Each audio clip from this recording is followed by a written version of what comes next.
His first pitch, it's coming up next.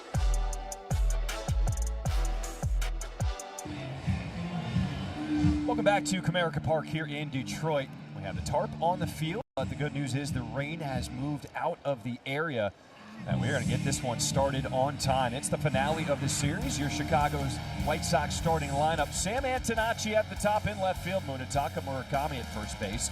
Miguel Vargas, he'll be at third. Andrew Benintendi had that go-ahead RBI last night at third base. Excuse me, DHing Montgomery, and the other Montgomery right field and short. Drop Peters, Drew Romo behind the plate. There's a look at Drew Anderson, the man who was a starter in the minor leagues, came up and worked out of the bullpen for a while, and now he's making his 5th start of the year. ERA up close to 4. As you can see, he's going to strike out a whole lot of guys. He's got a very good kick changeup. And when that works, and you'll know early, he's really tough. If the quick kick change is not working, the Sox will get to him. He'll use his four-seamer, that's first and foremost, and he averages almost 96 miles an hour.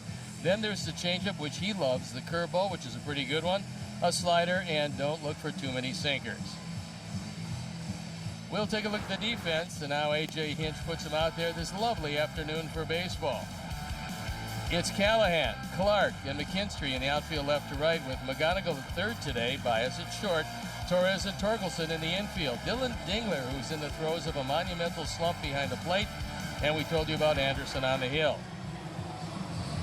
The weather is presented by Four Seasons Heating, Air Conditioning, Plumbing, and Electric. 81 degrees, humidity way up there at 78%. The wind, which is a bit of a factor and will be, is 9 miles an hour right field to left field. Right now, not blowing all that briskly.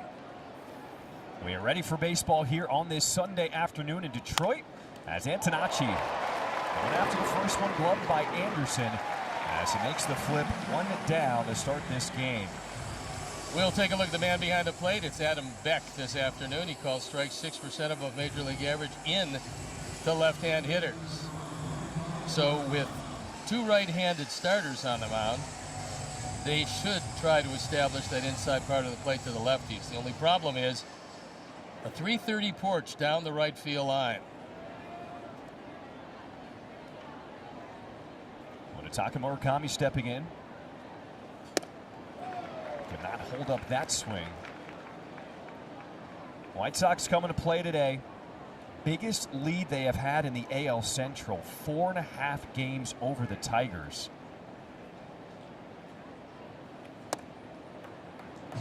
As the breaking ball drops in for strike 2 against Murakami. So far we have not seen that kick change, but we're probably about to see it. There's enough left-handers in this lineup, and that's where he's going to use it most.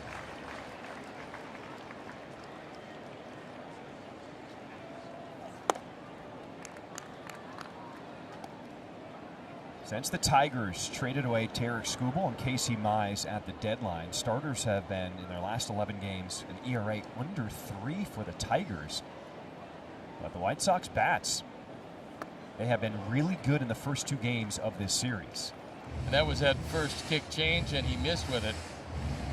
If that continues, it's not going to be a long afternoon for Anderson.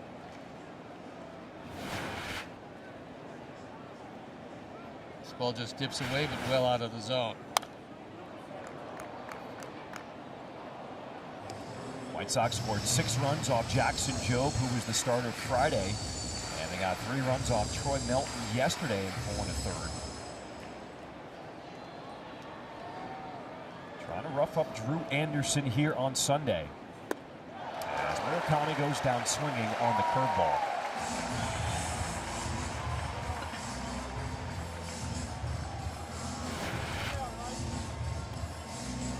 Pretty good hook. As you can see, it's pretty much straight over the top.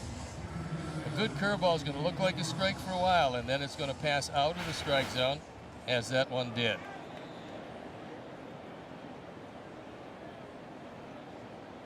Miguel Vargas is first at bat as he's greeted with a curveball.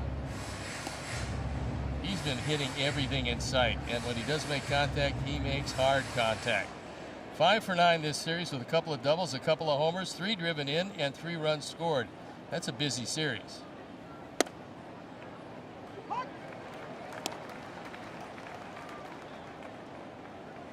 Last 7 games for Miguel Vargas, a .286 batting average.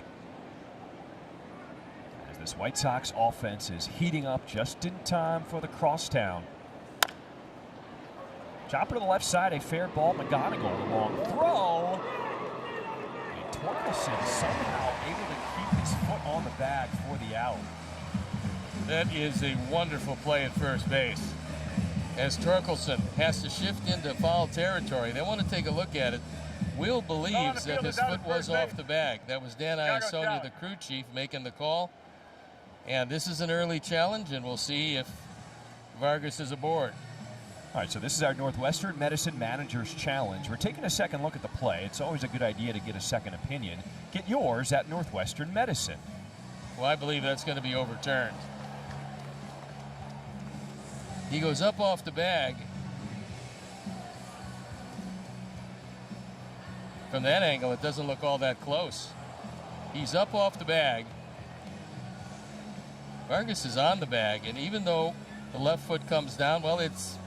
After review, first baseman came off of the base without the ball. Call on the field's overturned. Runner is safe. Chicago retains their challenge. That would look like a fairly easy overturn. Probably is going to be, I would assume, E5.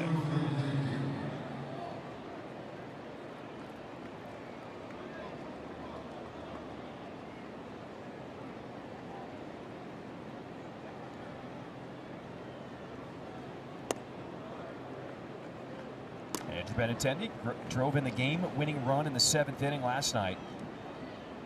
See his numbers so far for the series, 3 for 8. He scored twice.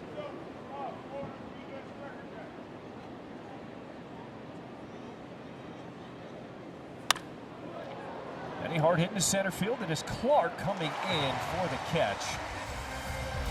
When we come back, the ace to the mound, Sean Burke gets the ball.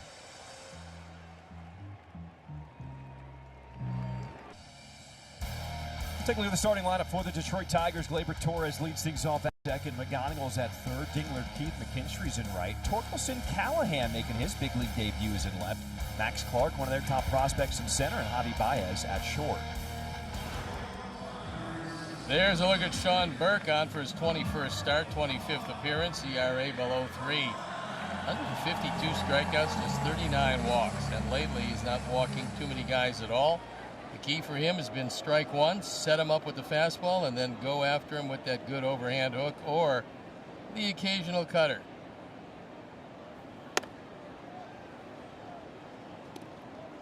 We'll take a look at how he's going to use his stuff. He pitches off that four-seam fastball at 37%, backed up by the knuckle curve. Then there's the slider and the sinker. Don't look for that many cutters or very few changes.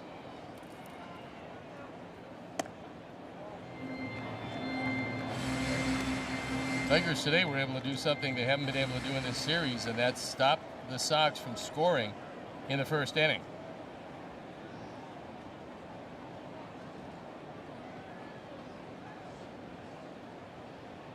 Burke looking for his first strike here in Detroit. And as he uses the slider to find the zone, what is it about Burke where his season has all of a sudden changed around since that outing where he came in as the bulk reliever in New York, June 18th? He just has a lot more confidence. I think that particular outing gave him a great deal of confidence.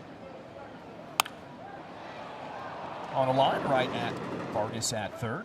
And one away for Burke here to start this home half of the first.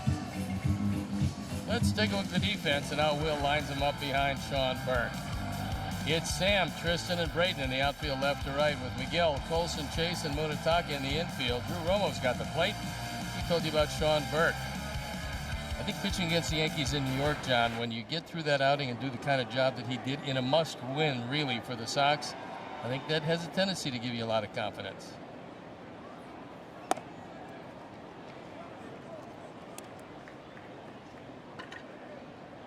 Sean Burke talking to himself early as he's trying to find that fastball command, facing third baseman Kevin McGonigal.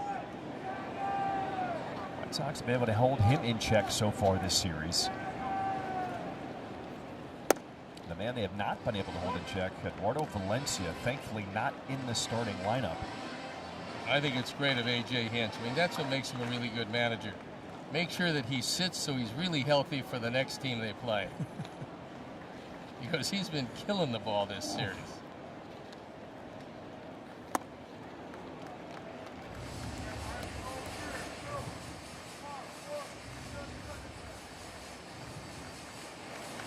There's A.J. Hinch.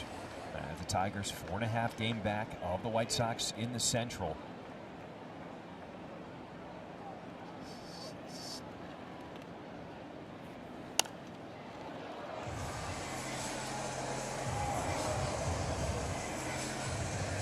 Most runs in the first inning.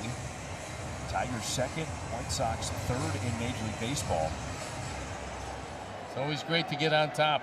Make the other team come and chase you and try to run you down.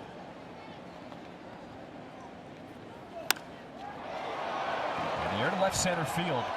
It is Antonacci with a beat on it at the warning track for out number 2. You got to go give it a ride. But opposite way in this ballpark, you got to be one of the real big guys to hit it out opposite way. The guy that goes hit 12 home runs is not going to be a prolific home run hitter. He's just going to be an excellent hitter. He got a whole lot of this, but there's plenty of room in left center field.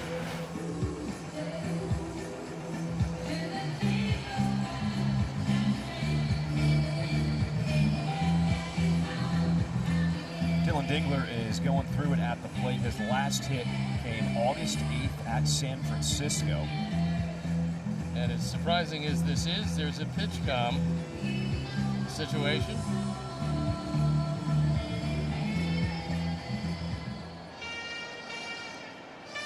Dylan can get as hot as he wants to after the game today. No doubt. Because recently, he's really been struggling. You know, he's a much better hitter than that. If you look at those numbers, he's pretty good. Especially the first couple series against the Sox. Good sign that the slider has been working to start this game for Sean Burke.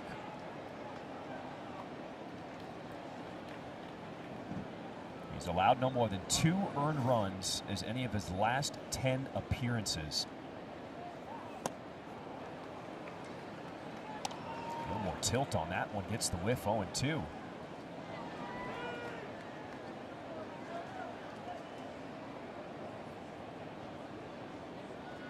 Trying to settle into this game here in Detroit.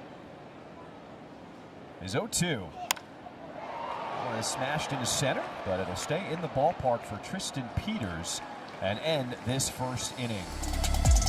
Well, Braden Montgomery has had a big series already. Driven in 4 runs in Detroit these first 2 games. He will lead things off when we come back.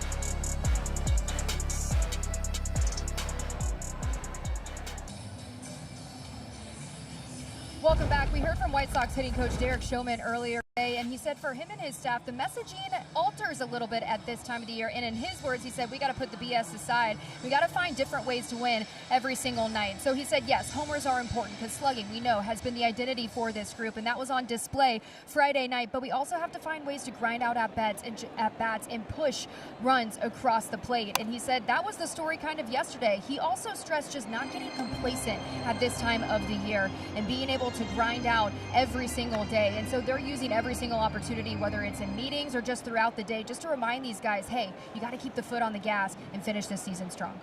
Brooke, love that message, because when you look at the standings, 4.5 game lead, things can turn around quickly. The White Sox have not seen any let up so far here in Detroit as Braden Montgomery leads off this second inning.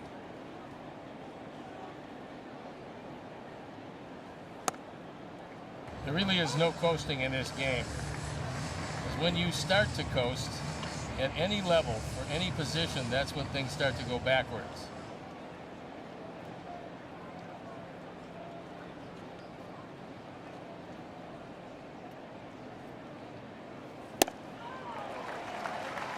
Anderson with the strikeout of Montgomery. That's how we start this second. This half inning is brought to you by Wintrust. Tigers are looking for Anderson to take them at the very least into the 6th inning. Their bullpen also has been taxed. It hasn't been a particularly effective bullpen, but they need some length out of their starter. Been a windy journey for Drew Anderson here in Big League Baseball. Does have one career appearance for the White Sox in 2020. Pitched 9 games next year in Major League Baseball, but then the next 4 years after that, starting in 22, went to Japan and Korea. As Colson Montgomery dumps this one into left field, the first hit of the ball game for either team.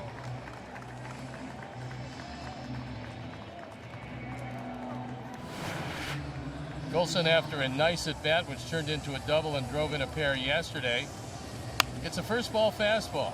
Inside-out swing and dumps it in front of Callahan.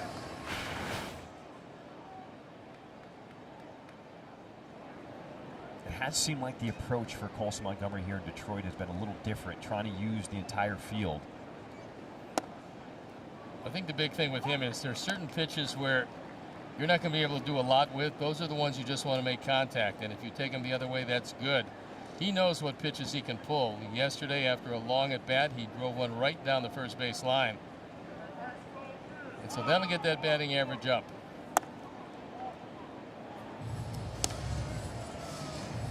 Man who certainly got his batting average up, Chase Mydroth, 3 for 9 this series, a .280 batting average on the season now. Callahan is well off the line in left field, so there's plenty of room down the line.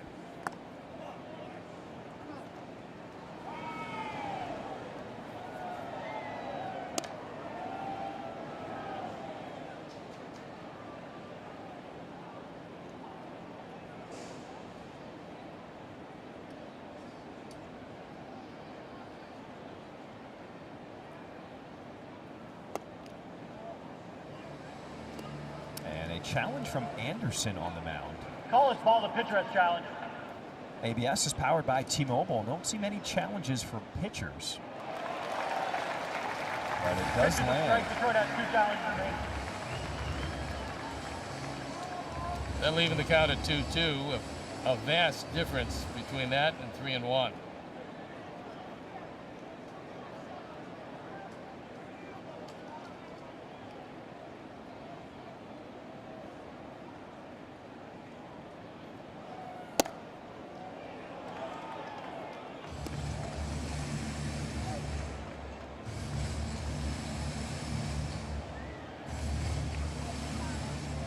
Much more patient approach from Chase Mydroth. The emphasis just putting the ball forward in play. Went through that stretch of the big swings, trying to increase his slug, but he realizes just putting the ball in play, good things will happen for him. We also realize if you're relaxed and you're picking pitches that you can pull as opposed to pitches you have to go the other way, you're going to hit your home runs anyway. Chase is strong enough certainly to do that.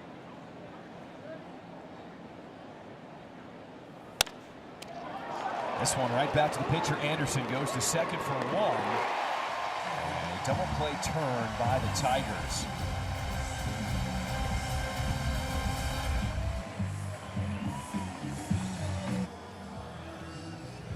Take a look at the lines to watch presented by Circa Sports. Sports bet the way it should be. We take a look at the odds for each team to win the AL Central.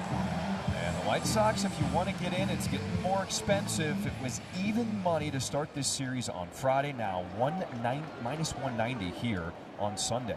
That all happened in 2 games.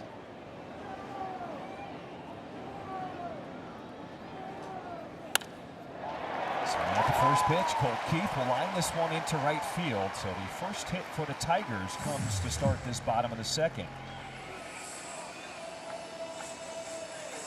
So far, the one thing that Sean Burke does not have today, which he's had the previous 10 appearances, was that first ball fastball exactly where he wants to throw it. I think he's fighting that a little bit, hoping that it comes to him. He's gone through a few sliders to even that out. We'll see how that plays into the offense for the Tigers today.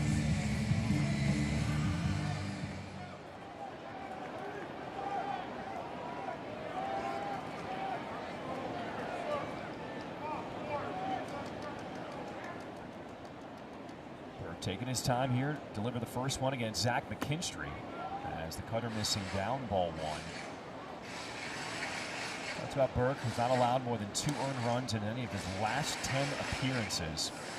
The only other pitchers in White Sox history with 10 straight outings of 4 or more innings pitched and not allowing more than 2 earned runs? Dylan Cease and Gavin Floyd in 2010. Cease had a stretch of 14 in a row in 2022, and Floyd had 12 in a row in 2010. Remember Gavin Floyd, and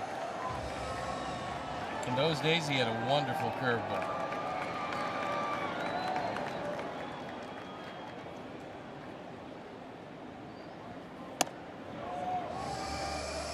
There's an example of it's going to be a fight today for Sean Burke, because that command, which has been somewhat enchanted with the fastball, has not come to him early in this one.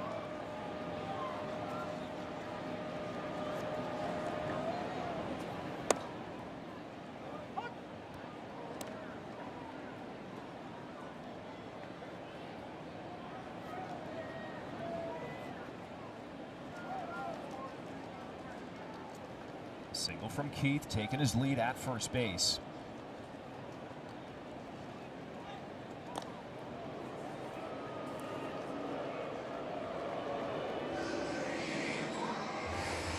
Keith doesn't run often. When he does, he runs effectively. He's 5 for 5 in stolen bases. This Tiger team has not been all that aggressive on the base path. They've swiped just 36 bags all year, but here is a running situation.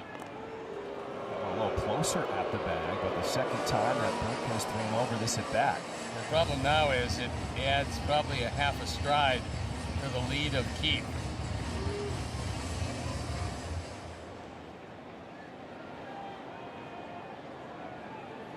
Runner goes. And the pitch missing down, ball 4. It's time now for a message from Ankin Law. I'm with Chicago shortstop Colson Montgomery. You're on his team first. Yeah, I've always worked hard for the team rather than myself. I get it. If you've been injured, my team is here to help. Call 312-6-million. Injury law made personal. That's Ankin Law. First 2 Tigers have reached in this second as the first baseman Spencer Torkelson now steps in.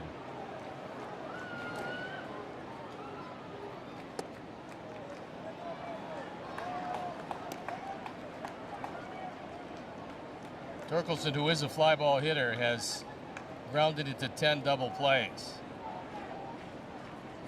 Sean could use one here.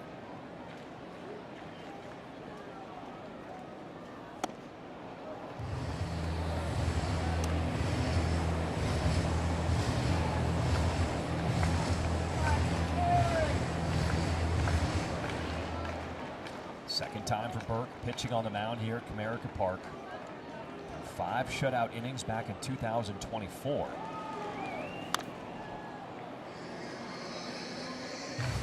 You can always tell when a pitcher is feeling good. It's not necessarily location, but you can look at the velocity of the various pitches. And right now, the velocity of Sean Burke's fastball is 2.5 miles an hour slower than his usual fastball. So he's going to have to fight his way through it, probably by leaning on that slider.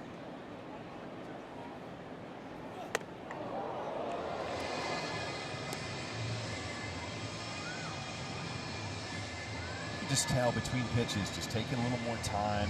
I saw it early in the game. He didn't look like himself on the mound.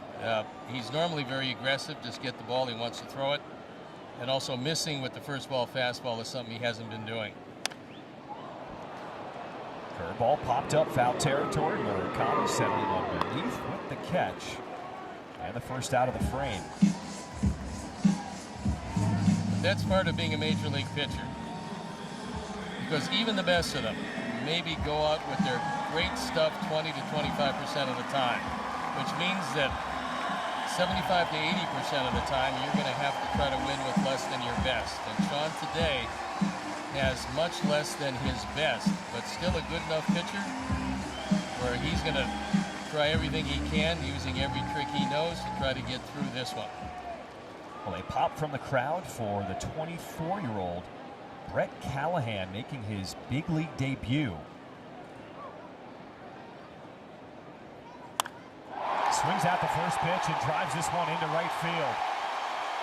One run's going to score. Montgomery He will get it back in from the corner. They're waving in another. This one going to third. Callahan, the first pitch he sees, drills a triple. And the Tigers take a 2-0 lead here in the second.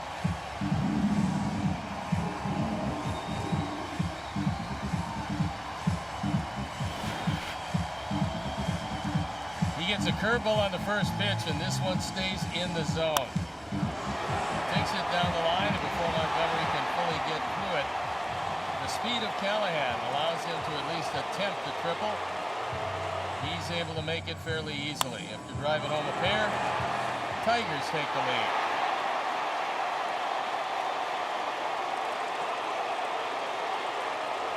Well, there was more speed at the plate here with the center fielder, Max Clark. As he drills it past the drawn-in infield. RBI single for Clark, and the Tigers take a 3-0 lead.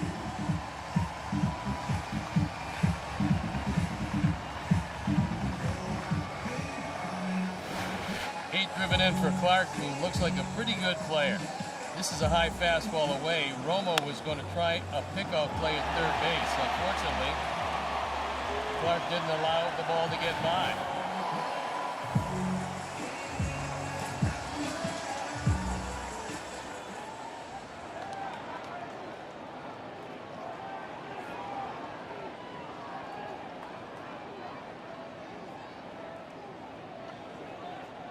Goes Clark.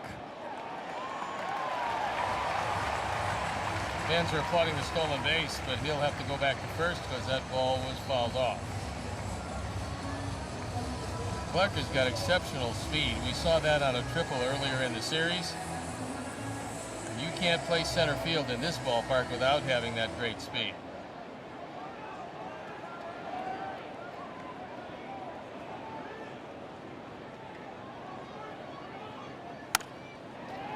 Slow ground ball to short. Montgomery goes to second for one. My draw does get the runner at first. 6-4-3 double play turn. Let's see if Hinch wants to challenge this I think one. they're going to take another look at it. And he will challenge the call on the field. Call on the field is out at first base. Detroit's challenge. Looked to me like he might have beaten it, but we'll leave it to New York. We have another Northwestern Medicine Manager's Challenge. We're taking a second look at the play. It's always a good idea to get a second opinion. Get yours at Northwestern Medicine. Awfully close at first base. That angle looked like he did beat it, and to the naked eye, looked like he beat it.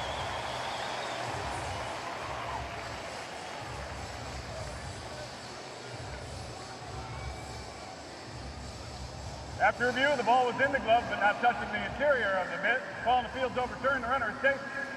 Detroit retains their challenge.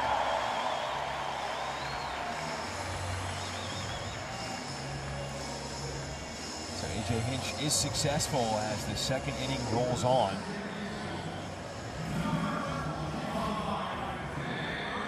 Burke's kind of similar to his first outing this month in Boston, August 5th, where he talked about after the game he did not have any of his breaking balls. Now, he has those working here, but it's his fastball that he does not have the feel of just yet.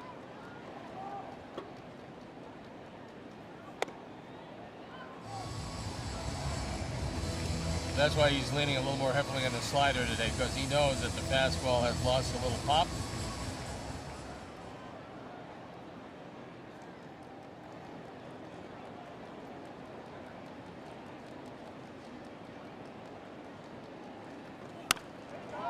Here we are, August 16th. As a starter, what does your body feel like at this point in the season? I think it's pretty tough, especially when you haven't gone through a full season of starts before. And it's going to go up and down. You're going to have days when you feel real good and other days when you don't. That's why you throw 4, 5, or 6 pitches. Because when your primary pitch isn't working for whatever reason, you can see the velocity way down today for Sean.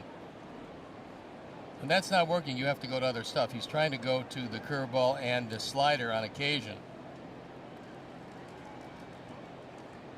But those are not his primary out pitches.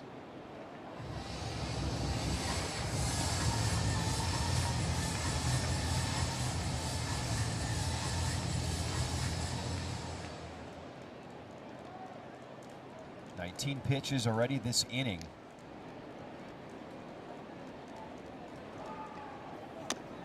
As Torres just able to get a piece of that one.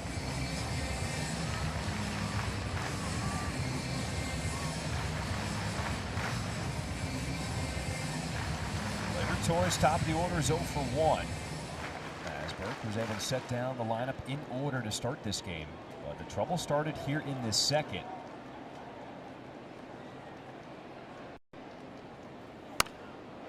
As Torres pokes it to the right side, and Majdrock does get a glove but unable to squeeze it. And the inning rolls on. Majdrock's playing up the middle, so he had a long way to go to his left. He was able to get to the baseball, but that was it. We'll watch it again. Torres doesn't run particularly well, and if Majdrock comes up with it, he probably has it. However, a long way to go. He can't corral the baseball, and the inning will roll on. So it is ruled a single for Gleyber Torres. Zach Loeb, the pitching coach, comes out to talk to his starter, Sean Burke. Does it seem like when you don't have your best stuff, the other team is getting hits like that? Well, it also, John, it's a self-defeating prophecy, because let's say you don't have your big fastball, you're down 2.5 miles an hour, as Sean is. So you tell yourself you can't get careless with the fastball. You can't just reach back and then go get it and maybe throw it wherever it goes, it goes. Then you start making bad pitches with it on top of the fact that the velocity isn't there, and that's a problem.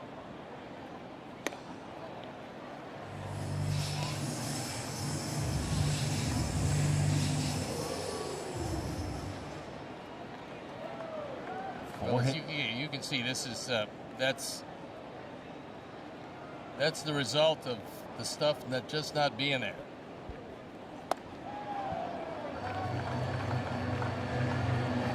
Call his ball to catcher's challenge. So Romo's going to try and help him out with this challenge. ABS powered by T-Mobile. Pitches the ball. Chicago has 1 challenge remaining.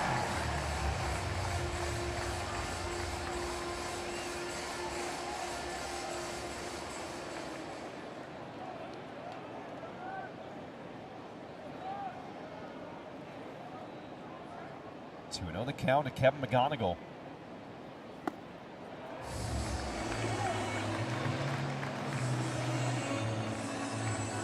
Is going down the list of pitches in his arsenal. Nothing landing right now.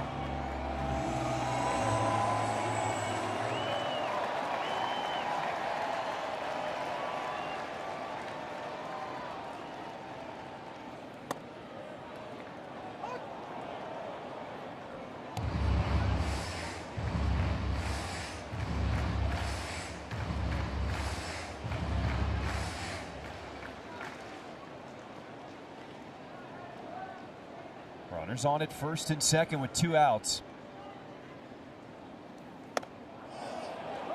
And he did not go around. That's Yui Kupa on the call at third.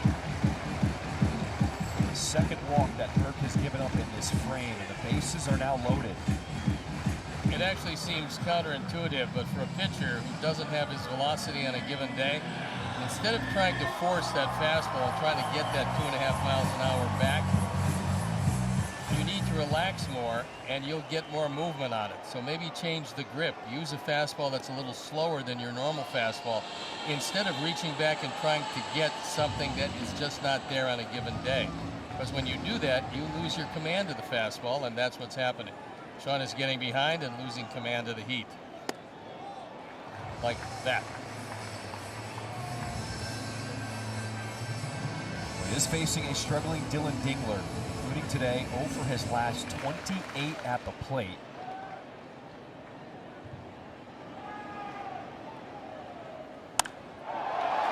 And the air to left field as Antonacci went back, now comes in to make the slide and get out of this bases loaded jam. Tigers pick up 3 runs here in this second, and will lead it here in Detroit.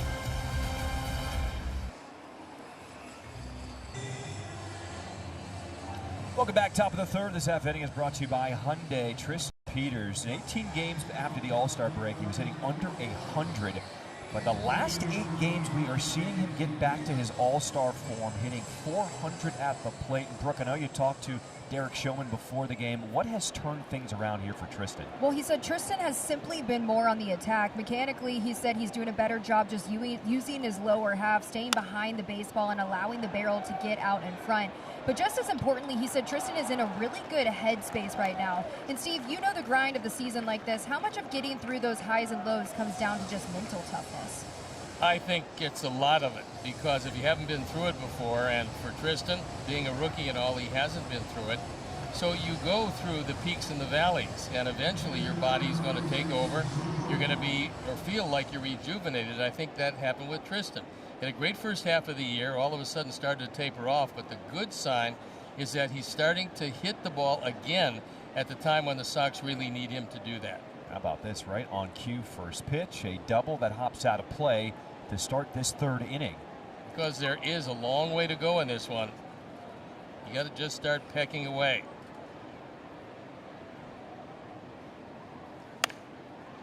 Drew Romo on the ground to the right side, goes off the glove of Torkelson, but Torres backing him up will make the play to Anderson. That does advance Peters to 3rd. It's a good at-bat by Romo, because he knew that he wanted to pull this ball. He was able to do that.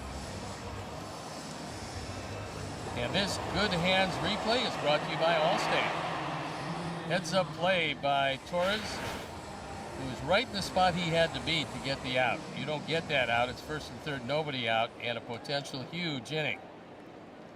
Not an easy play by the pitcher either, because off that carom, it kind of throws off the timing of getting to that bag. There's no doubt. You want to chop your steps so that you can locate the bag.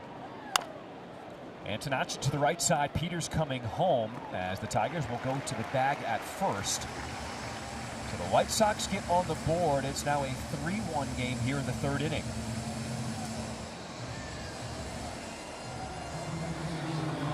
RBI number 36 is Sam. Has seen 2 pitches and 2 at-bats, and that one delivers a run. So good offensive execution by the Sox as they put 2 balls in play and score the run without the benefit of a hit.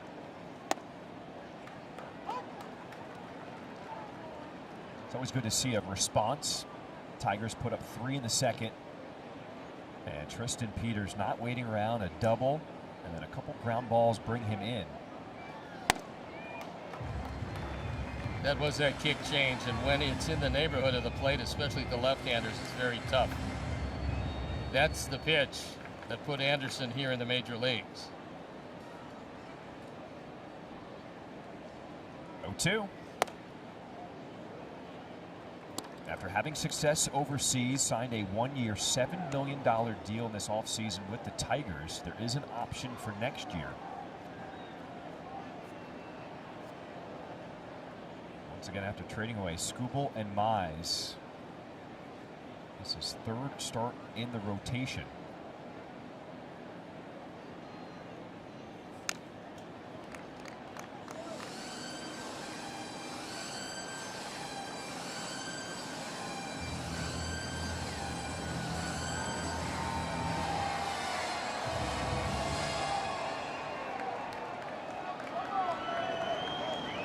Ball 2 strikes, the count to Murakami as he lays off that changeup.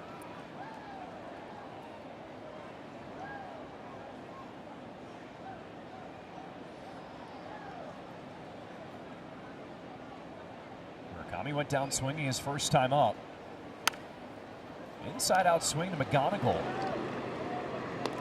as Murakami retired. White Sox get on the board thanks to the leadoff double by Tristan Peters.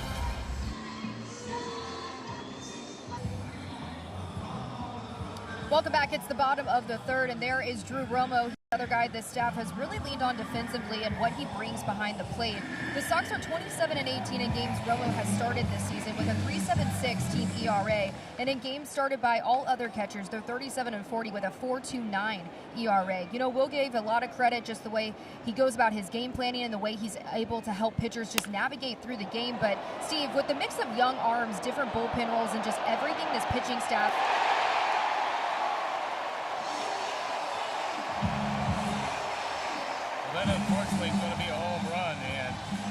was shaken up as he went all out, hit the wall, tried to bring it back, and it didn't work out.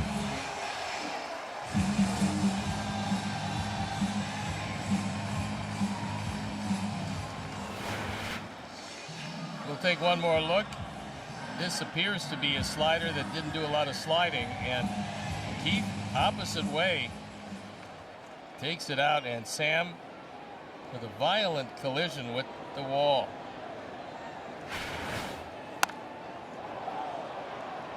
Zach McKinstry swinging at the first one, as it looks like Antonacci is okay with the grab there. We'll take a look again. Sam goes up. The ball hits off the lower part of the glove and then bounces over the wall. And Brooke, to further answer your question, I think a good catcher, a guy that understands his pitcher, that can work around the highs and lows of stuff on an inning-by-inning basis, is invaluable to a pitcher. And I believe that's one of the reasons why Drew is still here. His ability to game plan, his ability to work pitchers through tough outings. And this, for Sean Burke, is developing into a tough outing.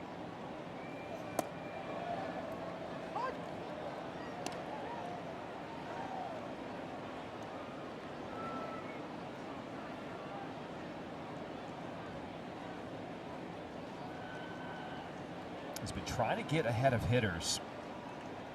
Just 5 of 12 first pitch strikes in the first 2 innings. As Burke thought that one was strike 3.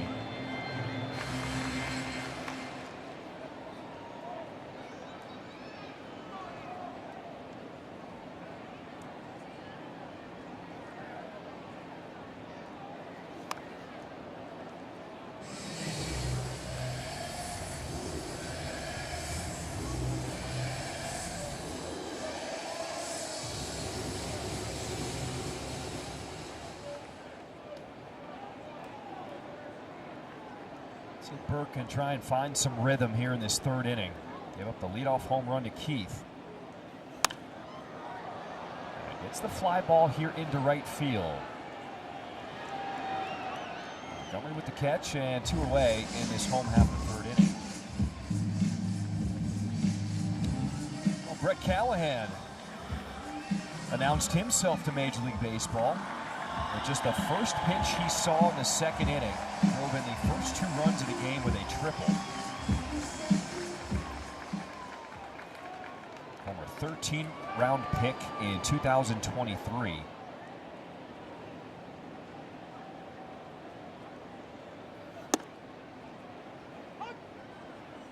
Had a bunch of injuries in 24 and 25 that slowed down his progress, but he did reach the AAA level this year. What he started to do was show a little more power because he didn't have much in the early going. And they like the fact that the power is on the rise. Now, whether he'll be a power hitter or not, left-handers in this ballpark will pull hitters. You don't have to hit the ball all that far to get it out. So this could be a great park for him. But also when you look at the scouting report, it's the speed. 29 stolen bases this season. That's why they brought him up, to try to make an impact, and he showed it off his first time at the plate. 50th pitch from Burke, as this one is pulled foul.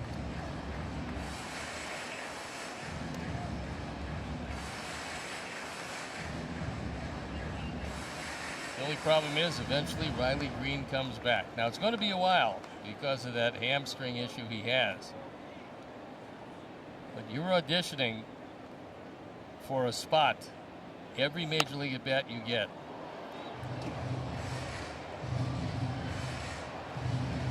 Now there are debuts, and then there's Joshua Baez debuts, what he did yesterday for the Cardinals. Pretty amazing when you consider his first 3 Major League at bats all left the ballpark.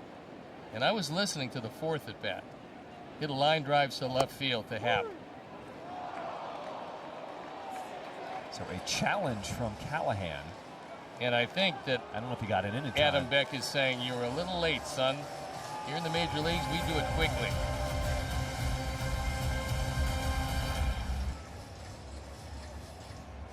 Yeah, that's perfect. Welcome back. Top of the fourth we go. This half inning is brought to you by Toyota. Brooke Fletcher on the field. Steve Stone. I'm John Schriffen. We're sure the skies were dark. It was cloudy. It was rainy, but it's turned out into a beautiful Sunday afternoon. You know, at home, I can just talk to Roger Bossert. He's going to tell me everything that's going to happen, and you would say probably 95% he's exactly right. I don't have that kind of relationship with their groundskeeper, but you can talk to Al, the engineer, in radio. Miguel Vargas lifts this one in the air to left center field as Clark with the grab. And Al came here with all of the statues of the Tigers that are around the ballpark. He's been here forever. And he said, we're going to get some rain. They're going to put the tarp on. Then they're going to take the tarp off, and we're going to start on time. And this was about 2 hours before the game was scheduled to start. He turned out that he was exactly on the money, and that's exactly what we did. What else does Al, the engineer, have up his sleeves? He also said, eat the bomb pops if they're still available. One time a couple of years ago, I had 20 before a game. I limited myself to only 2 today, however. As long as you don't show up with like a blue or red mouth, you're good to go. Yeah, you can't fool people if you've been eating bomb pops. 2-0 the count here to Andrew Benintendi. Slider missing upstairs. Another challenge from Anderson. I'm not sure if he's going to win this one. ABS is powered by T-Mobile. Yeah, this one is called Delusion of Grandeur. He hit the first one. Usually you allow your catcher to call him. So he got the first one right. This one, not so right. It's called the don't push your luck.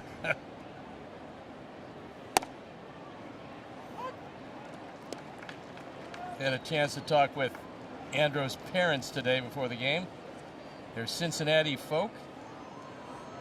Very nice people. Very happy at what their son is going through along with his team this year.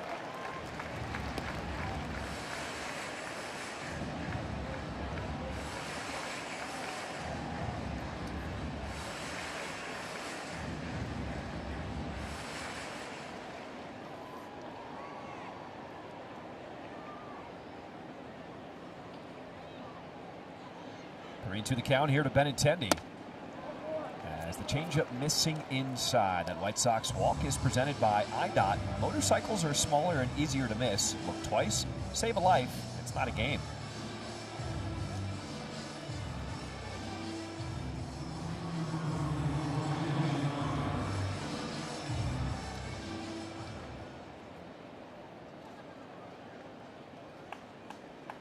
Did you get a chance to check out the Dream Cruise going on around Detroit this weekend, where all the classic cars on display, as Braden Montgomery will deliver that one into right field? I did, but it was on the trip back from the ballpark where I saw a whole lot of them cruising the streets. Woodward Avenue was wall-to-wall cars. Traffic was a little congested, but you saw some beautiful cars, and they're all over the city now because everybody brings their cars. I was shocked by the size of the old Cadillacs. They looked like boats. Were you a classic car guy? Ever get into those? Yeah, my classic cars are 1.5 years old.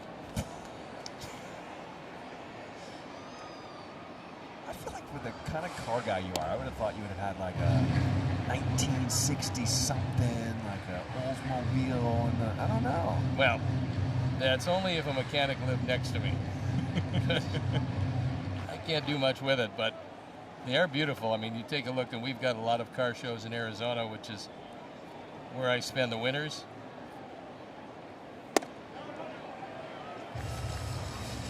It's fun to see just the pride the owners have in the cars and the restoration process they have, bringing some of these old classics back to life.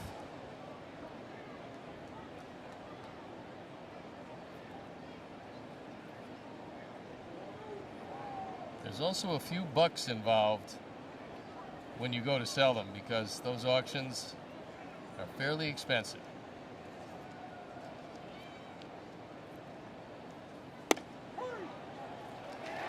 Fastball in there as Colson Montgomery will go down looking, out number 2 here in this 4th inning. Follow our Sox at ChicagoSportsNetwork.com, presented by Nationwide Insurance Agent Jeff Vukovich. Get to enjoy knowing the Vuk as much as you do the jingle at JeffVuk.com, because Nationwide is on your side.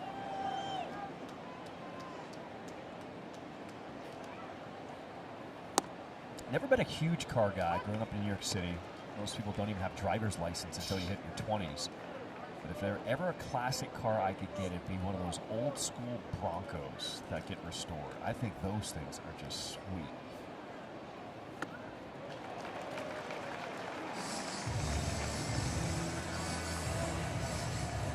Well, Anderson so far is doing exactly what A.J. Hinch wants him to do, which is, for the most part, throw strikes. He has walked only one. And take this game at least into the 6th inning, maybe longer if he can.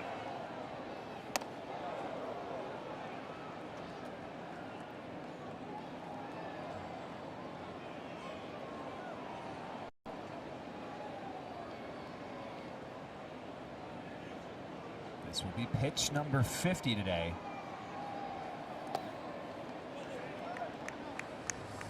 Nice stuff by Dingler, who, although he is not hitting at all, hasn't let his defense suffer one iota. And for a catcher to continually block low pitches, that's what they ask. That's a nice block.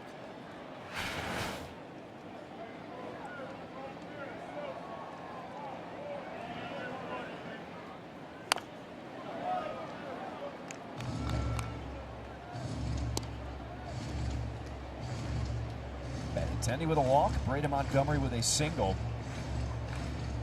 White Sox trying to get back into this game with 2 outs here in the 4th inning.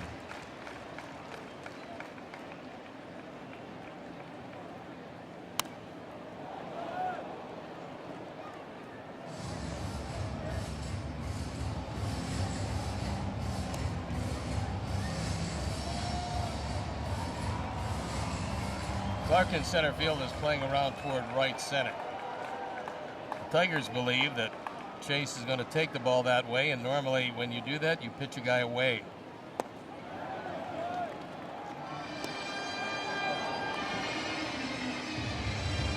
Change him down and in, and with that full count, the runners will be off with this pitch.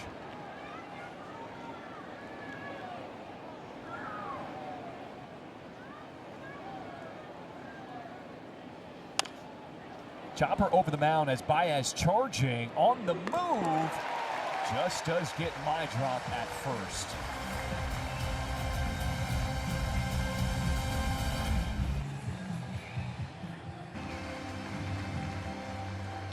Welcome back. Bottom of the 4th. White Sox trail Tigers 4-1. This half inning is brought to you by Davis Law Firm.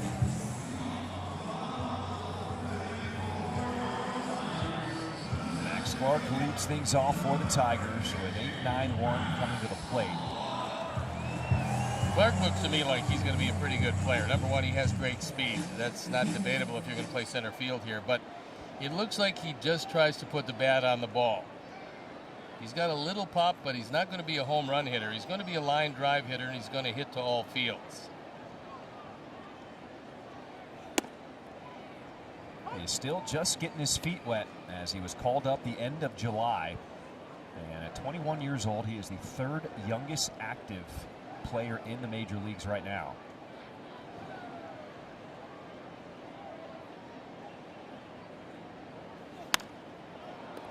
Fly ball left field, backing up Antonacci.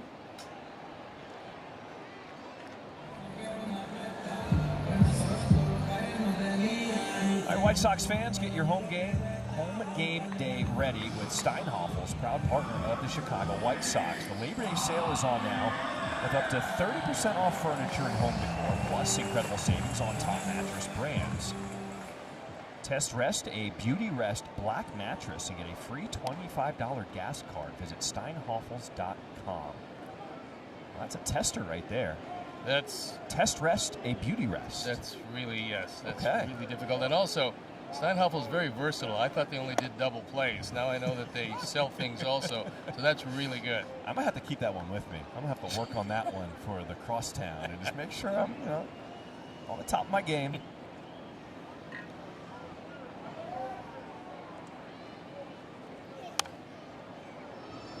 White Sox trail here in the finale of this series, but this does feel like they're playing with house money right now. To get the first 2 games of this series in Detroit, a huge start, especially after losing that home series to the Reds. Well, you want to be a little bit greedy after you win the first 2. However, if anybody would have asked just about anybody there, would you take 2 of 3, they would have said yes. But having won the first 2, you're trying to grind to get that third because it's a huge difference if you do. Miguel Vargas staying down on that one. Off the short hop, he will make the throw as Baez retired. Tomorrow, the White Sox and the Cubs take center stage as the Crosstown Series gets underway. Brought to you by Jeep. There's only one. Catch all 3 games live on Chicago Sports Network and simulcasting on WCIU, The U. Chicago Sports Network, full stream ahead.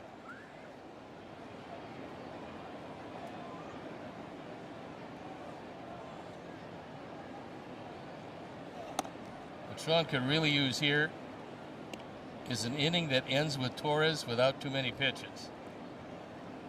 He had a 1-2-3 first. Then some big problems in the second before giving a leadoff home run in the third. And a quick inning here would be just what the doctor ordered. Smash to center, but Peters with a beat on it and will make the catch for the final out. Well, Major League Baseball lost a legend today. Tommy John, a veteran of 26 Major League Baseball season, injured his elbow back in 1974 and underwent the first ulnar collateral ligament replacement surgery from Dr. Frank Jobe. He was then the doctor's team physician. Gave him 1 in 100 odds to return to the mound in Major League Baseball. He went on to win 20 games in 3 of his next 4 seasons. That procedure then became known as Tommy John surgery. Tommy John passed away today at the age of 83.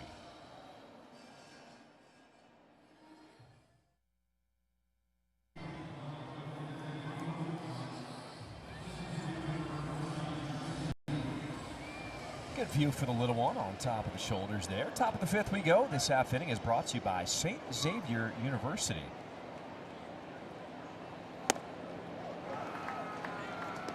Tristan Peters hit a double his first time up in the 3rd. He would come around to score the only run of the game for the White Sox.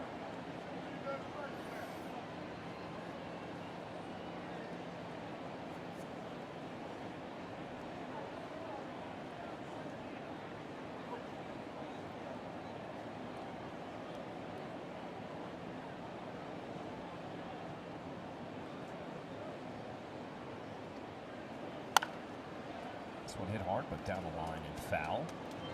And that batting average at around 300 when he was named an All-Star. They're now trying to climb back up there.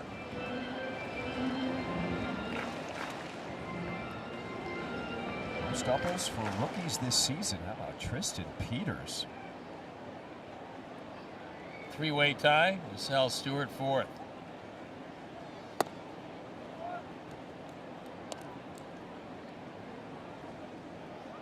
This is a great doubles park because you got spacious alleys and even a great center fielder many times can't get to the ball in time to stop in other parks, which would be a routine single. Here it turns into 2 bases.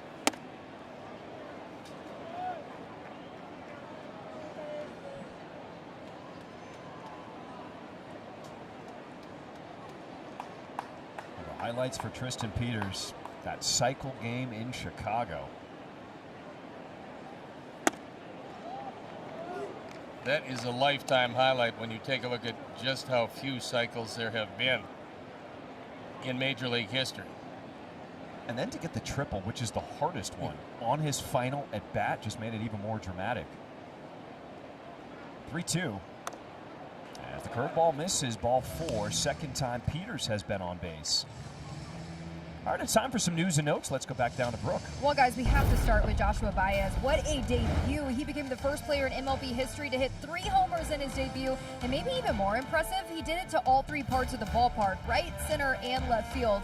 In Pittsburgh, the Pirates are giving Paul Skeens some extra rest, pushing his next scheduled start back 3 days. The team says it's not injury related, but we have seen his fastball velocity dip recently. Drew Romo, back it goes. It is gone. 7th home run of the season. This one is a 2-run shot. And the White Sox cutting into the lead. It's just a 1-run game now here in this 5th inning. Long way to go in this one, and I will say one thing. From now on, let's have Brooke do her promos when the Sox are up, because every time she gives one, somebody hits the ball out of the park. And this time, Drew Romo goes down and gets it. Brooke was giving us an update when Keith hit a home run. Equal opportunity. Romo hits a 2-run home run, and the Sox are within 1. Let's just leave Brooks' mic open, right? Yeah, my timing could be a little better, guys. That's all good. I'm just thinking about the comments at home. Give me some grace. It's not my fault. All love, Brooke. No, if you could really determine when a guy was going to hit a home run, I would think that your salary would go up substantially. Yeah, I think I agree, though. We should just do it when the White Sox are hitting. That was our Lexus Experience Amazing home run replay. And it got the Sox right back in the middle of this game. With still a long way to go, and most likely Anderson, he's not at the end of his rope, but he's getting closer. Antonacci on the ground at first. One away, that will bring up Unataka for Akami. It really has felt like this season the White Sox are just never out of a game. Kind of a slow start. Sean Burke has not had his best stuff on the mound, but here we are, the 5th. It's just a 1-run game. When you've got power, you're really never out of too many games, because guy hits a 2-run homer, 3-run homer, whatever, a grand slam happens on occasion, and suddenly you find yourself right back into it. The biggest problem over the last, I don't know how many years, was the Sox did not have as much power as the various teams that would come into our ballpark 81 times a year. So the Sox then had a home field disadvantage for half the season. But with Chris Getz and his staff assembling a very powerful team, a team that can consistently hit the ball out of the park, up and down this lineup, you can see the Sox are just about in each and every game. County goes down swinging for out number 2. Can we go back to Joshua Baez just for a moment? Sure. We talked about it. What can you possibly do for an encore as that game just about to get underway on the north side? I love Chip Cary's call on the 3rd home run. He said, maybe it's the first time in my professional career that I am speechless. 3 home runs in a debut making history. Well, that is Chip, though. He says he's speechless and he goes on and gives more speech. But being his partner for quite some time, he'll excuse me that little joke at his expense. But that's something that you can't have for an encore, because it's never been done in the history of this game. And they've been playing this game professionally for a long time. And to Brooks' point, to do it in all 3 parts of the ballpark. His first one was to center, second one down the left field line, and the 3rd one to right field, just showing all of his power. And also to do it against the Cardinals' reviled foes, the Cubs. That had to put a little icing on the cake. When he was finally retired in his 4th out, everyone in the ballpark started cheering, just applauding the effort, because they had never seen anything like that. Again, even in that 4th out, he hit a line drive, so what a day. Goes back to your line. You come up to the ballpark, you just never know what you're going to see. And it doesn't matter how many games you saw or how many years you've been in it. That's what makes the game fascinating, because as many times as you come to a ballpark, let's say as a fan, you could have season tickets come all the time, you get a real good chance of seeing something you've never seen before.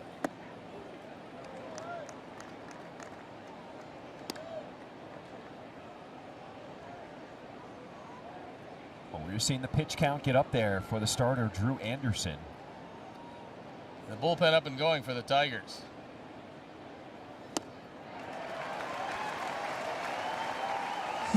White Sox get back into this game. Drew Romo with a 2-run shot, his 7th of the season.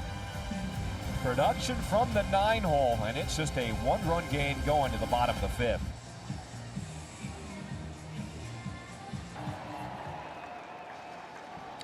This game is brought to you by Marquette Bank. Marquette Bank is Chicagoland's trusted neighborhood bank and home lender. So level up your banking with Marquette Bank at emarquettebank.com. Marquette Bank, love where you bank. A lot of youth on the roster for these Tigers. Kevin McGonigal, 21 years old, 6th youngest active player in Major League Baseball.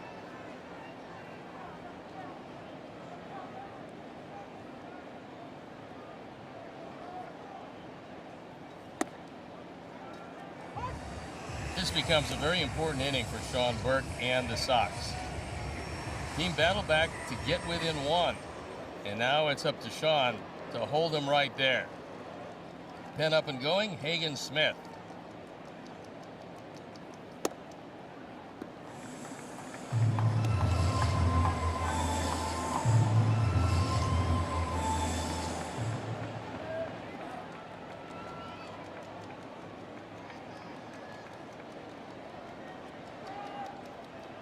Two balls and a strike to count as that ball is ripped foul.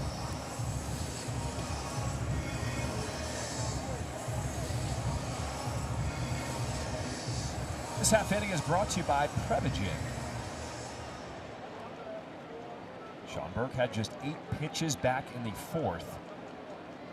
Just trying to give the White Sox some length here today.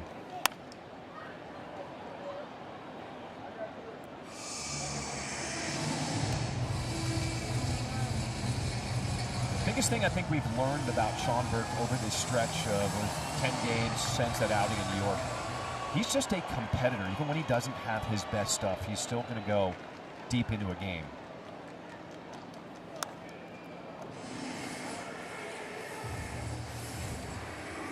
If he can get through 5 innings, and he's still a whole inning away from that, this would be a monumental accomplishment because he just didn't have much when he went out there. He has battled back. His best inning after the first was last inning. Strike 3 called. Good pitch from Burke as the fastball in there at 96 miles per hour. And we're talking about the fastball velocity. Notice it was a little down to start this day, but it's starting to creep back up there as Sean Burke is just battling his way through this outing. Well, I think what he tried to do at first was go to that slider consistently, and eventually that didn't work out particularly well. But right now he's starting to look like the guy that we know has led this team for 10 appearances. So hopefully more of the same through this inning, and then you might be able to go to the pen and help him out because the Sox are only 1 run back. They're right in the middle of this game. Talk about Hagen Smith warming up in the bullpen for the White Sox. So let's see if Burke can get through this 5th as he faces Dylan Dingler. 0 for his last 29 at the plate. Well, you certainly know that Dingler is going to come back and put together a solid run between now and the end of the year. You just have to hope that it's not against the Sox, not today or when the Sox see them in the not too distant future in Chicago.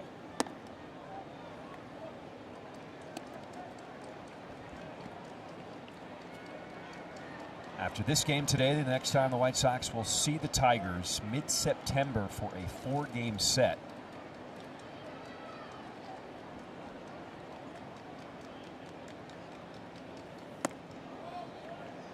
Even with this 4.5-game lead in the division, it does feel like it's just going to come down to those final 2 weeks in September. Well, it usually does, especially when the division is as bunched as this division is.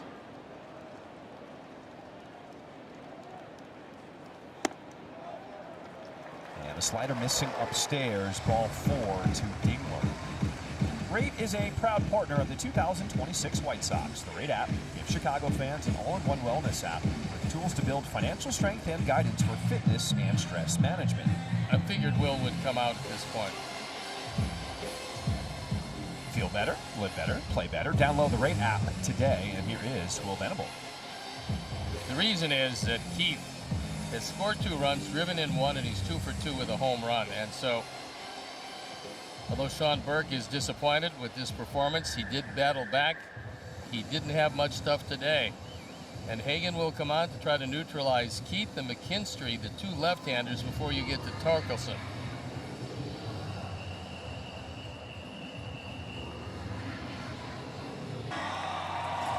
This call to the pen is brought to you by Lexus of Merrillville, and it is Hagen Smith on for his third time. He has yet to give up anything.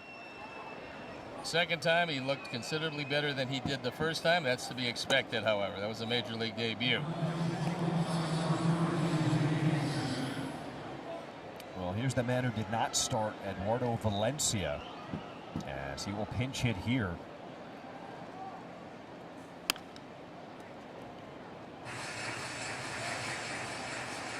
They signed him 8 years ago out of Venezuela, and it took him that long to wend his way through the system. But when he did finally get here, he's making a mark. He is 7 for his last 16 at the plate with 2 home runs and 3 doubles. What city do you think he's from? Caracas? Valencia. You got to look for stardom later in life if you're named after the city that you were raised in.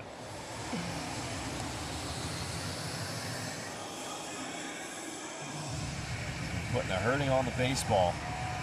Well, After base hit in 5 straight games. I was going to say, he has been in this series for sure.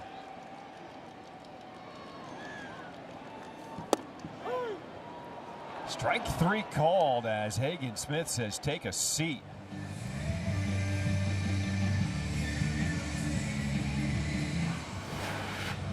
We'll take another look at this one. It has the inside part of the plate. Drew was able to bring it back up, but it was in the zone, and Valencia decided not to challenge. That's our Lerner and Rowe delivery of the game. Injured in Chicago, Lerner and Rowe is the way to go.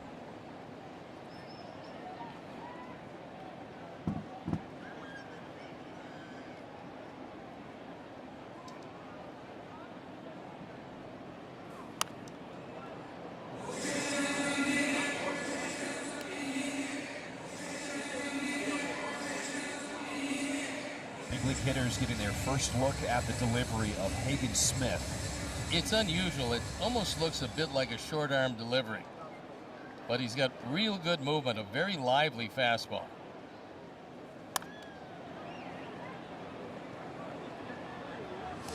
You can tell just not easy to pick up the ball out of his hand. Well, the thing is, if you don't have an overwhelming fastball, I'm talking about the Mizorowski 102, you don't have one of those, and very few people do, then try to get as much deception as you can. Weak ground ball to the right side as my drop is there to make the play and end this 5th inning. When we come back, Benny, Braden, and Colson Montgomery due up for the White Sox. The big bats only down by 1 here in Detroit.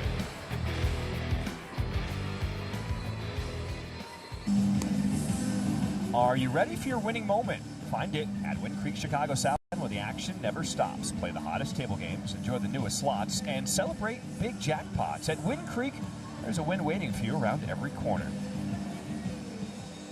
New pitcher in the ballgame, it is Tyler Holton, who has 12 holds and 2 saves. He's been used mostly in the middle. This is his 53rd appearance, ERA of 2.68. He's been very good, and he's got a 1-run lead. Randall Grichuk pinch hitting as he swings at that first one and fouls it away.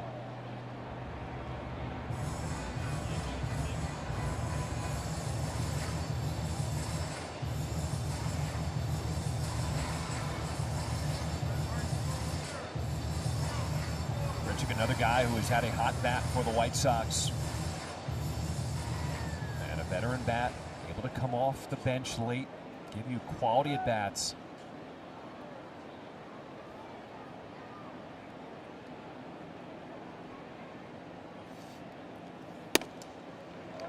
Last 15 games, he's hitting .394 at the plate.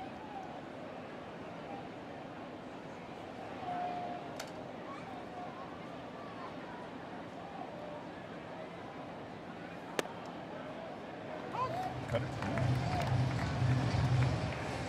First call there. 1 ball, 2 strikes here to Grichuk.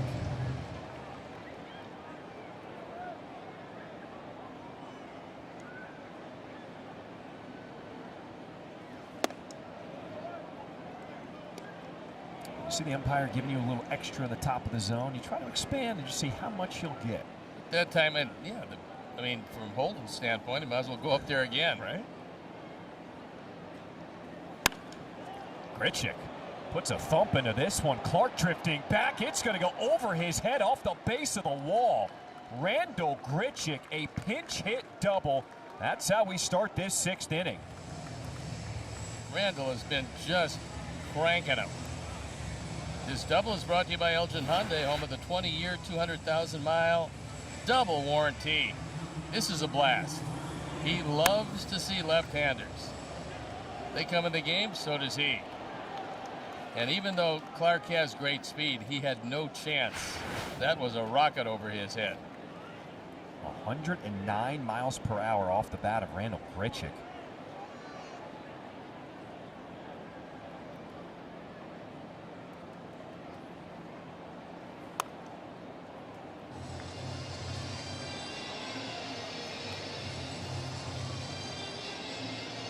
Top of the 6th, this half inning is brought to you by Elgin Hyundai. Plenty of room on the right side if Montgomery wants to go that way. Send this in the air to right center field as Clark calling for it. Grichuk tags. He's going to try to get to third. And he will get there with 1 out. Oh, let's go back down to Brook. Well, John, we were talking about Colson Montgomery and that huge at-bat yesterday, that double that came off a 9-pitch at-bat, and he really needed it. Coming into that game, he was hitting .209, his lowest batting average since April 19th, and his .719 OPS was his lowest since April 17th. And we talked to Derek before the game. He said Colson must just continue to work hard in the cage, and he's also learned just to show himself a little grace. That's sometimes this hitting staff just keeps reminding these guys, you don't have to be perfect. Nobody expects you to be. You're going to chase sometimes. You're going to miss. And, Showman also said that mindset has really just kind of helped Colson free himself up a bit. But I also love what Colson told me. He said you can sit there and create doubts in your head, or you can come up with solutions. So I think it's just part of his journey, just really growing as a hitter, guys. Well, we're seeing it happen. Also, can we leave Brooks' mic open? Please, Brooke, keep talking to us because we certainly need a home run here. Well, we talk about you don't have to be perfect every single time. I have certainly not been perfect today, gentlemen. But yeah, keep my mic open, channeling all the good vibes towards Colson. I'll tell you what, if Colson Montgomery hits a home run here with Brooks' mic open, Brooke, we are going to Wing Creek Casino. We're going to the blackjack table. I'm playing with you because you will be good luck here for the White Sox. I'm hot. Metaphorically and physically, it's very hot out here today. 1 ball, 1 strike to count. Infield in as the sinker missing up.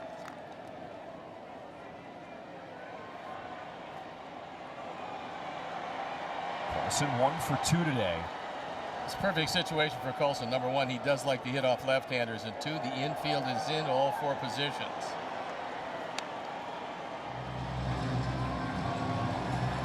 Got a good pitch to hit there and fouled it straight back.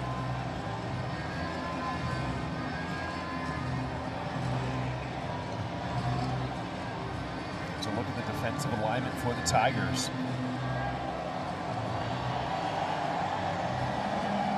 It's Colson Montgomery looking for contact, trying to drive something to the outfield. Grichuk standing at third with 1 out.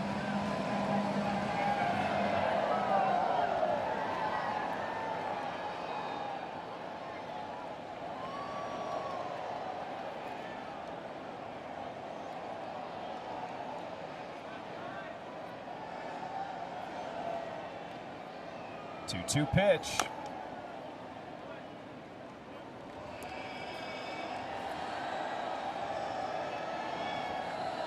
It's always an interesting battle in a situation where you're moving guys around, the infield in here. You got a pitcher who wants you to hit the ball on the ground. He's going to try to force you to do that. You got a hitter who would love to hit the ball in the air because that's what the situation dictates. Broken bat, and it gets into center field. Colson Montgomery delivers as Grichuk touches the plate, and we are tied at 4 here in this 6th inning. Perfect situation for Montgomery because he's not intimidated by left-handers, and the infield in produces this base hit. If Torres is back at second, he probably makes his play. He's not, he doesn't, and it's a brand new game tied at 4. White Sox trailed 3-0, then they trailed 4-1, and they've come all the way back to tie this game here in the 6th inning.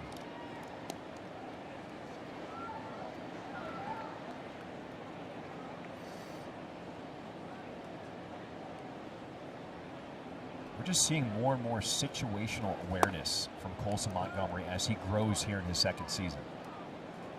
Well, it's a learning process, and some guys pick it up almost instantaneously. Some guys it takes a while longer. For a lot of guys, they never really pick it up. But he's got too much talent not to make adjustments.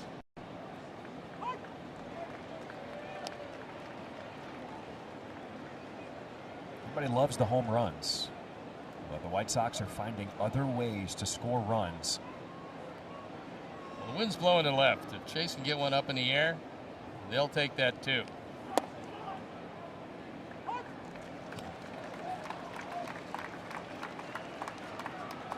Chase Mydroth is 0 for 2. Got into a double play in the 2nd and a ground out in the 4th.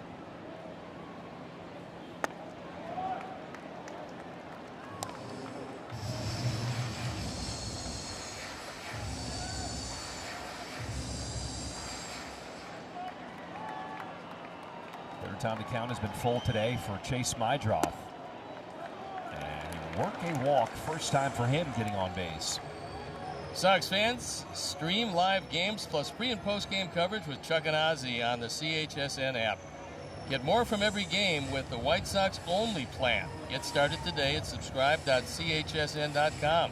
Chicago Sports Network, full stream ahead. So another pinch hitter for the White Sox. It'll be Brenton Doyle. This was the plan when they acquired him at the deadline from the Rockies, that he was going to platoon in center field with Tristan Peters. With a lefty in the game, the righty Doyle now comes off the bench. Chris Fetter out to the mound to have a talk with Holton, who's given up a couple of hits and a walk, and he's given up the lead. I think the good thing about this situation with these two guys specifically, they can both run. You don't lose anything defensively, regardless of where you put either. Doyle is going to play center field because he's used to that. When they're in the game together, Peters plays left. But it really gives you a very solid outfield along with Montgomery, one of the best outfield the Sox have had of recent vintage, because you not only have speed, you have some guys who can go get them, and the Tiger pen up.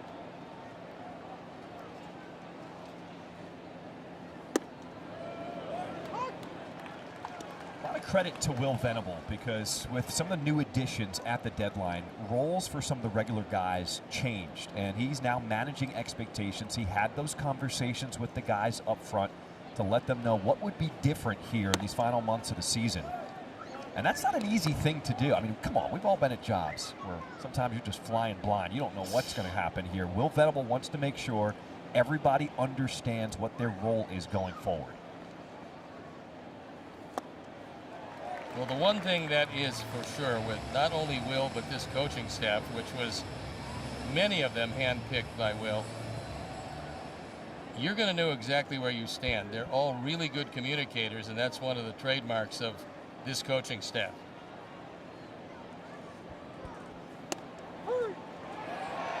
Carter finds the zone, called strike 3 to Doyle.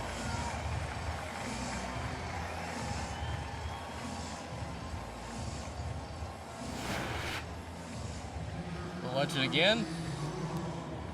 That one did have the outside corner.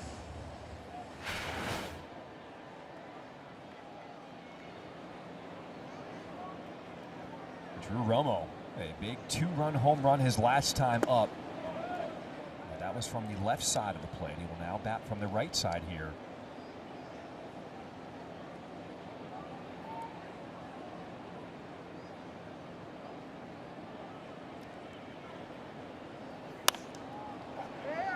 Pops this one up. It is Torkelson. A lot of room in foul territory. That'll end this top half of the 6th inning. The White Sox get another run and tie this game at 4. The Sox Family Fan Cam is brought to you by Malman Law. If you've been injured in an auto accident, they fight like family for you. White Sox fans in the house in Detroit to wrap up this series. Last time the White Sox will play in Detroit this season. After tying it up, White Sox a chance to now sweep this series. It would be the first sweep at Comerica Park since 2022 for the White Sox. Not surprising. This has been a pretty tough place to win. Brenton Doyle stays in the game to play center field.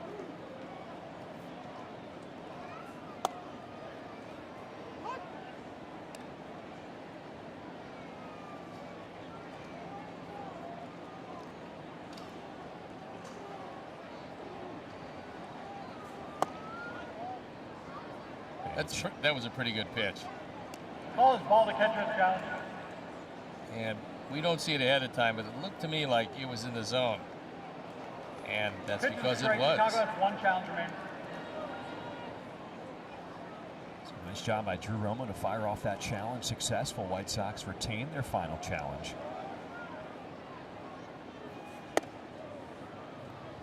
As Hagen Smith facing 6, 7, 8 in the Tigers order to start this bottom of the 6th inning. Torkelson always a threat. He's very strong.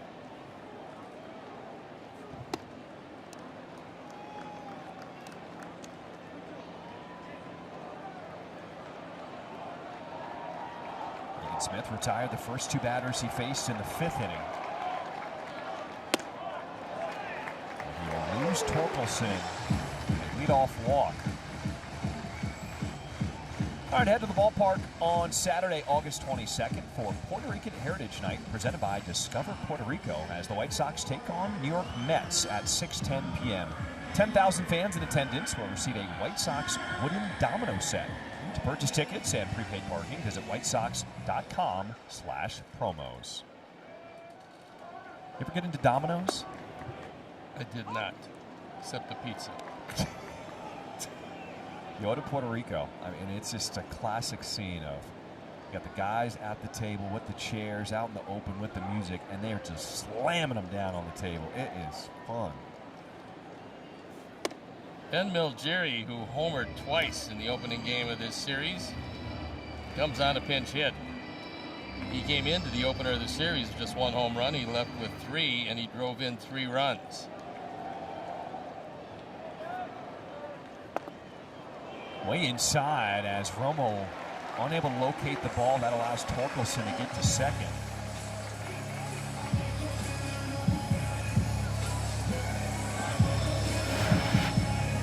We'll take another look. This is a tough ball to handle. If this doesn't hit off Adam Beck, it goes rattling around the bricks. It has scored a wild pitch. Ow. Hagen Smith caught that one. My goodness, talk about a hot shot, as he nods and says that he's okay. Wow. That was 106.5 miles an hour off the bat. And Will is coming out to take another look at him. This is a rocket, and the fact that he could control a ball after it hit him, and it did hit him, is something to behold. Ooh. That hit him so hard it almost stuck there. That's the only reason it didn't tear him off his body.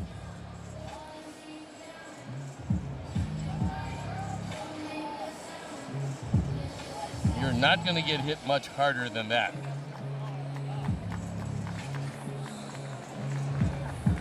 Former Arkansas Razorback showing his toughness, as he's going to see if he can stay in this game. I mean, he just gobbled that one up off his body.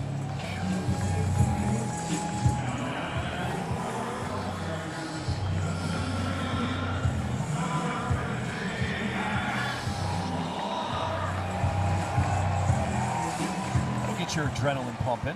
Boy, it sure will. And it will also leave a mark.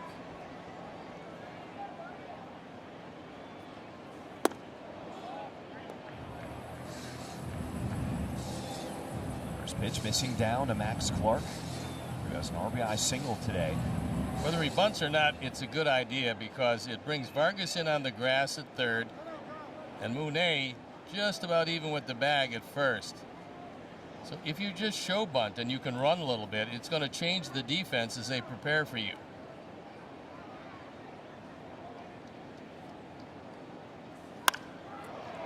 Ground ball. It is my drive who will make the play to first, with Torkelson advancing to third base. Now 2 outs in this 6th inning.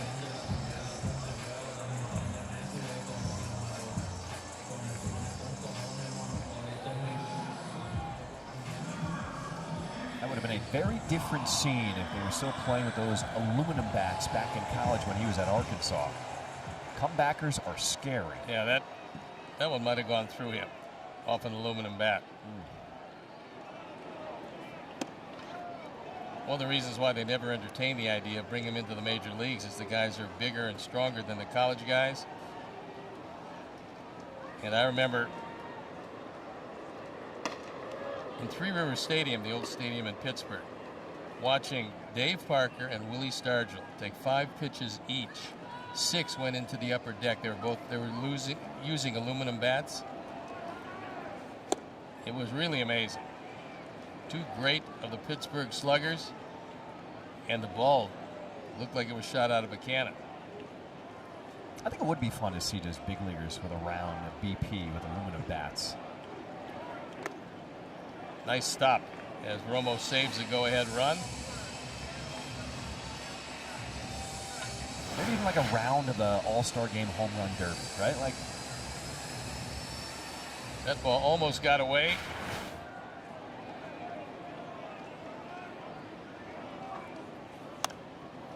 instead of the special ball for your last out, maybe just like an aluminum bat for your last out. Just see how many you can launch with that thing. It's just a lot livelier. There's no doubt about it.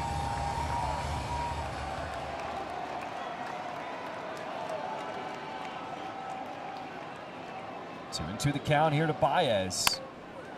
Ground ball. Colson Montgomery the throw across. Nice job by Hagen Smith stranding that runner at third as we stay tied here in Detroit.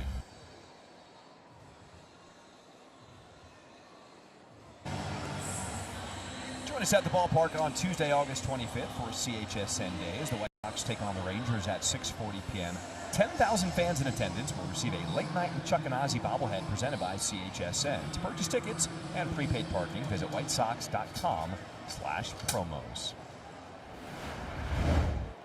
All right, we just had Simba Cam here at the ballpark where the adults put the children over their head like the little Simba and the Lion King. One of the fun moments here. Every stadium does something a little different in arena entertainment.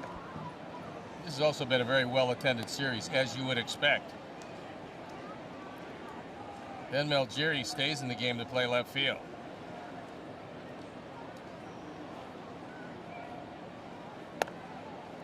Over 34,000 here this afternoon. Early showers didn't scare away anybody.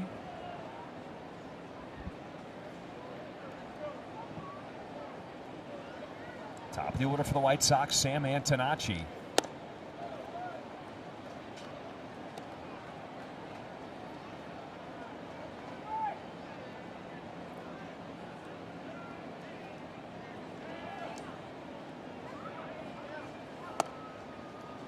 Taking all the way as that one catching the inside corner.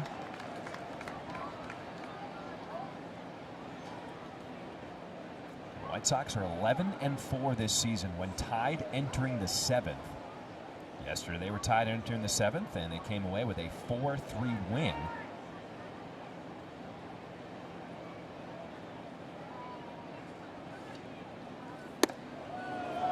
Out of the zone, ball 4, a walk to start the frame. Time now for the Road Ahead, brought to you by AutoZone. And that is the road ahead. It's across town to see the Cubs in 3 games that are going to be intense. Then Atlanta comes to our ballpark to make up that game that was rained out before the Mets get there and Texas gets there. Then it's the Twins.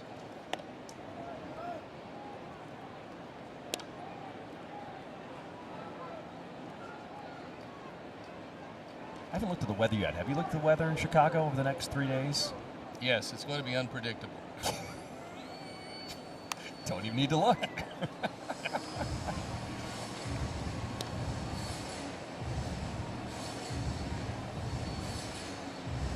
Shout out to the weather people. I watch a ton of local news, and they did a great job with the tornadoes in the area last week. I mean, that's one of the biggest reasons why you have the local news, is to alert people in situations like that. Murakami sends this one deep in the air.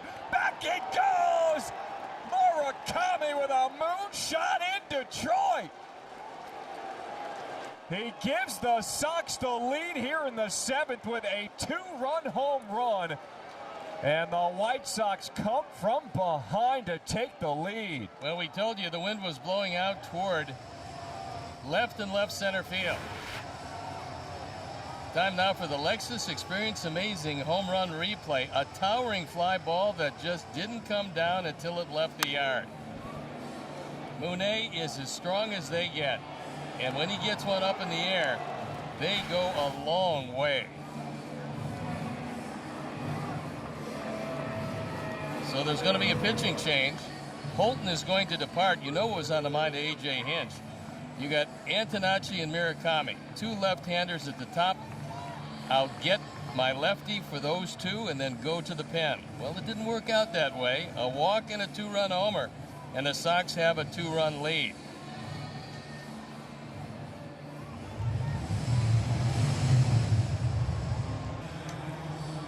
Tune into the post-game show for Picks to Click, presented by the Bob Licurcio Auto Group. Gonna like buying a car this way. Murakami gives the White Sox their first lead of the game, and a new pitcher on the mound. Tanner Rainey on for the 3rd time, hasn't given up anything yet. He's got to go right through the heart of this order.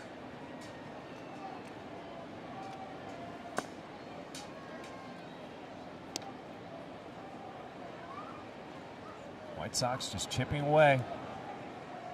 1 in the 3rd, 2 in the 5th, 1 in the 6th, taking the lead with that 2-run shot here in the 7th.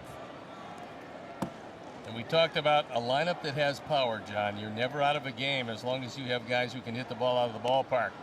2 2-run homers today. Drew Romo with a 2-run homer. And Monet putting the Sox on top. Romo's home run got him back in the game. Munet's home run gave him the lead. You know, things do even out in baseball, because the last time Sean Burke took the mound, it was Tuesday against the Reds. Only gave up 1 run over 7. Left the game with a 4-1 lead. The White Sox would lose that game. Today, did not have his best stuff. Left the game behind, and the White Sox coming back here to pick him up. Should have had a win today. Might have had a loss. But 2 no decisions.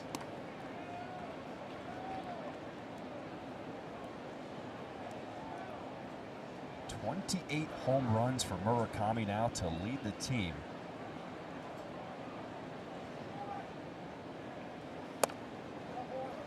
And ball 4 to Vargas.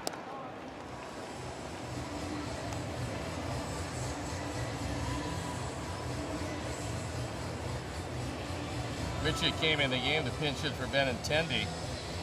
When A.J. Hinch went to the left-hander, he promptly delivered a double leading off last inning, and he eventually scored, tying the game at 4.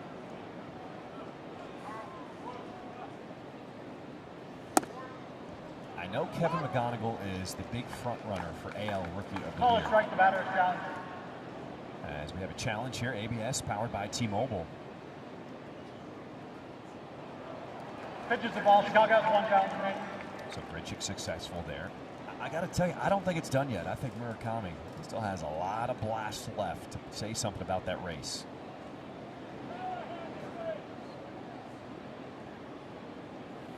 Well, I agree with you 100%. And one of the factors, which shouldn't enter into it but usually does, is do they play for a team that's a winning team? That does factor into it.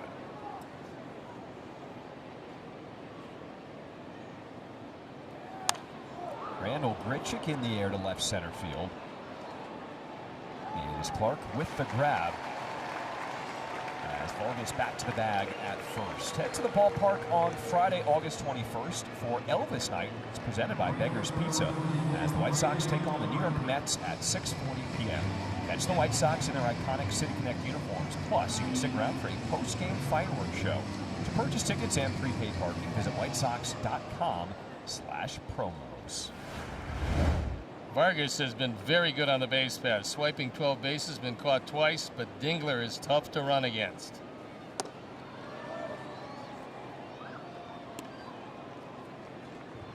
There's another factor in the Rookie of the Year race, and that is this game, and a lot of the voters are influenced by home runs. Monet could easily wind up with 40 plus. No doubt. And when you bear in mind something, and hopefully this is factored into the voting, and I agree with you, McGonigal is right now the leader in the clubhouse. However, Monet missed 6 weeks of this season. Put some numbers that are his usual numbers on those 6 weeks. You got yourself a really special season.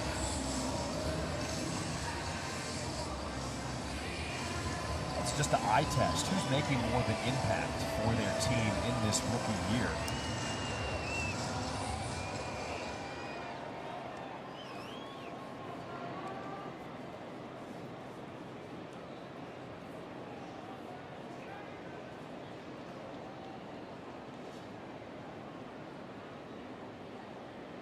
Two balls and a strike to Braden Montgomery.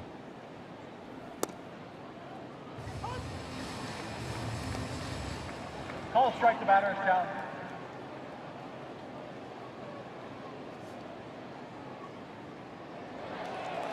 Pitches a strike. Chicago has no challenges remaining.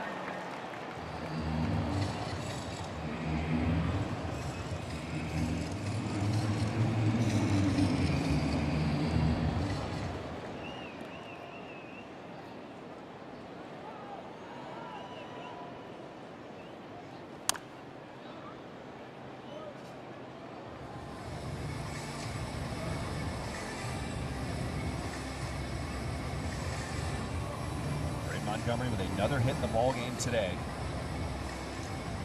Now has 5 hits over the course of this 3-game series.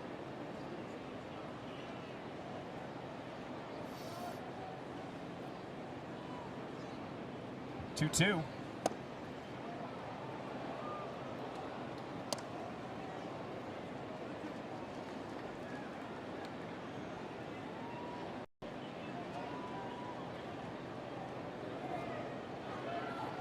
White Sox with all the momentum, scoring in each of the last 3 innings.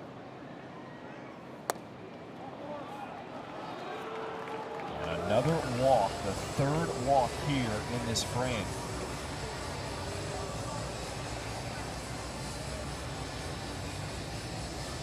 I think in a normal situation, as Chris Fetter comes out once again, you would have seen Vargas running on that pitch to stay out of the double play possibility. However, this is not a normal situation. Colson Montgomery was in the on-deck circle.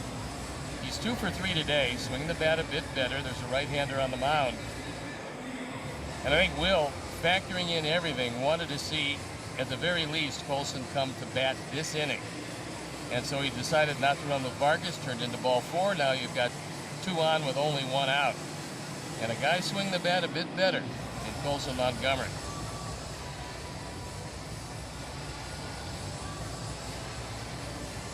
Couple of hits for Colson today, delivering an RBI single back in the 6th inning.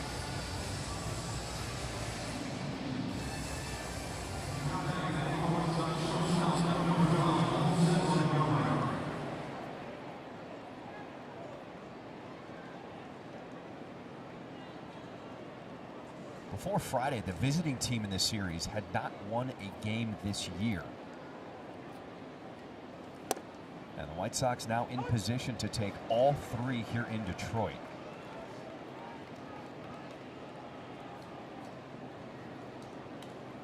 One of the things to bear in mind is you got a couple of your horses probably not available today out of that pen, and that will factor.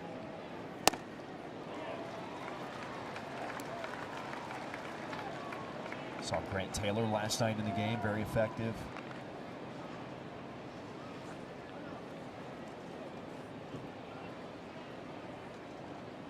And Grant has thrown 2 days in a row. Coming up into the Wrigley Field half of this crosstown series. I don't think he's going to be out there today.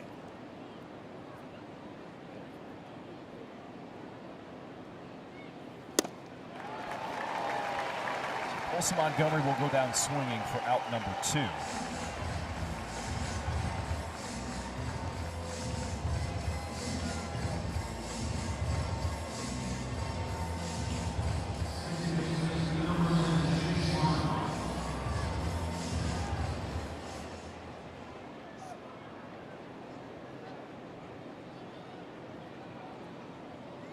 Chase got on base his last time up with a walk in the 6th inning.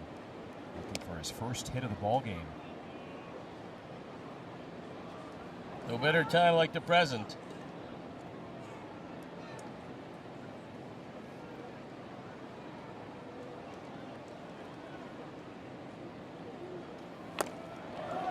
That one gets past a wild pitch as both runners advance.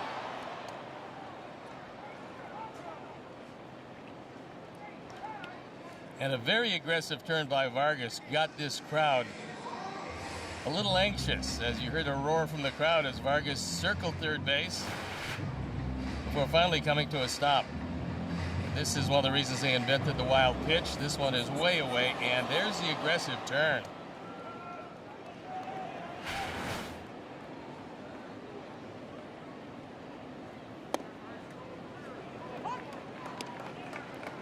Forces a little urgency from Dingler to go after that one.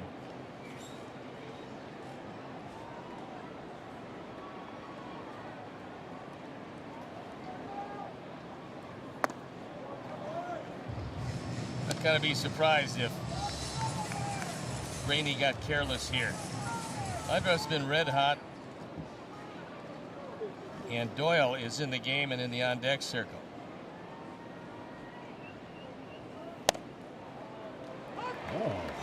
Not even close, but the White Sox out of challenges. Yeah, unfortunately, that was up and out of the zone. I mean, and it missed by plenty.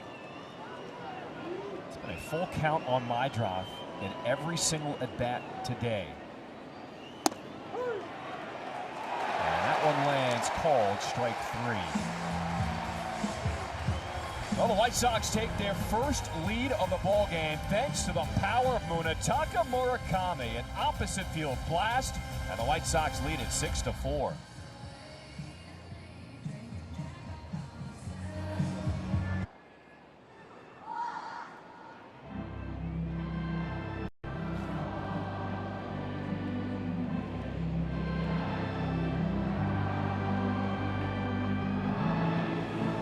Game.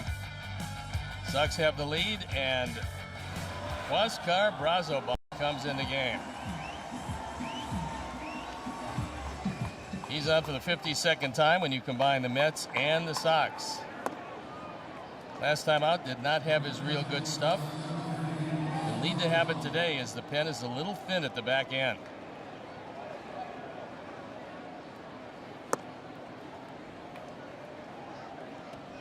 First 2 miss from Brazoban as he'll face the top of the order, Gleyber Torres.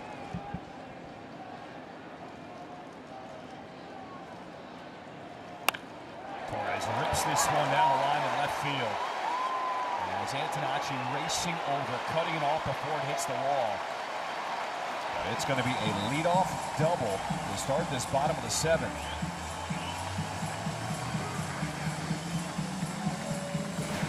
Brazoban fell behind and then comes in with what appeared to be a little slider that wound up hitting the wall in left field.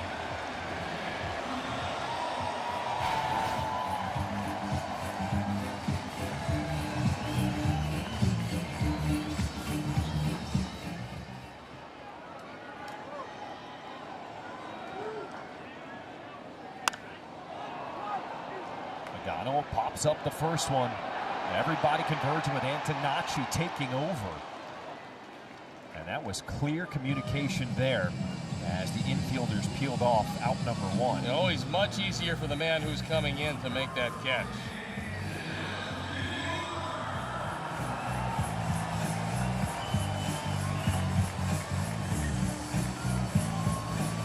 McGonigal very much showed his youth. First pitch, you don't get a pitch to pull. Laboratory stays at second base.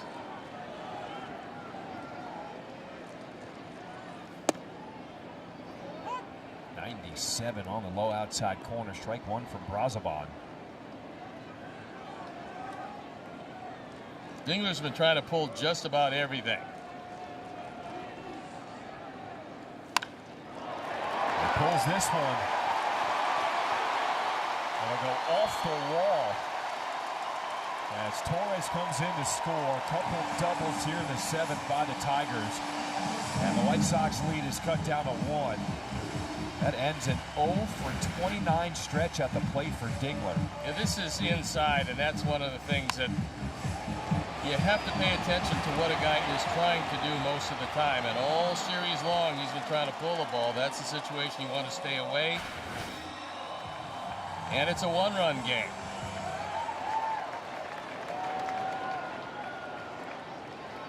Dangerous man at the plate, Valencia. Attacks the first one and fouls it off into out of play. Pinch hit in the fifth, went down looking.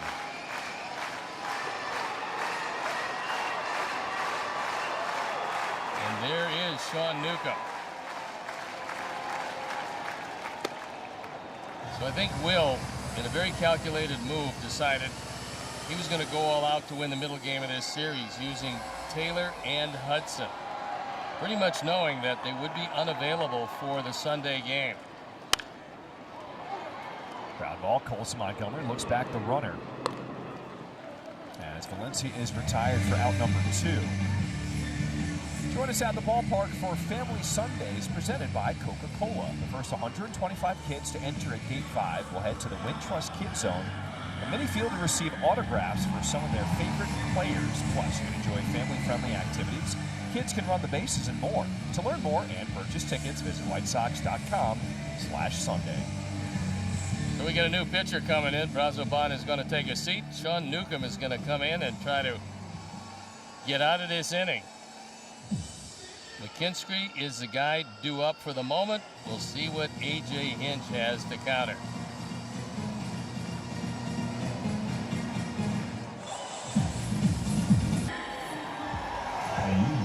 Sean Newcomb comes in the ball game for the 46th time. ERA a fine 2.60.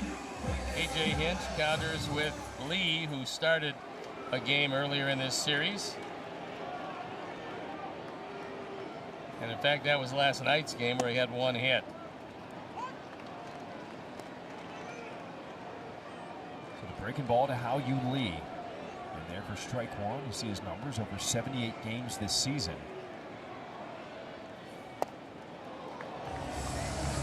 Someone almost caught a kneecap, but he was able to get out of the way. It's Spencer Torkelson in the on-deck circle.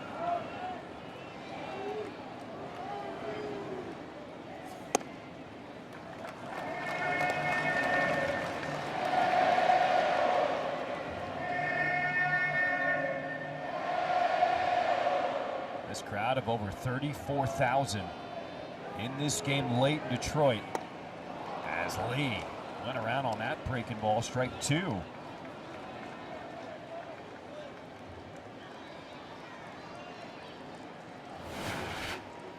Such a late breaking slider that when you start your swing, you can't check it up.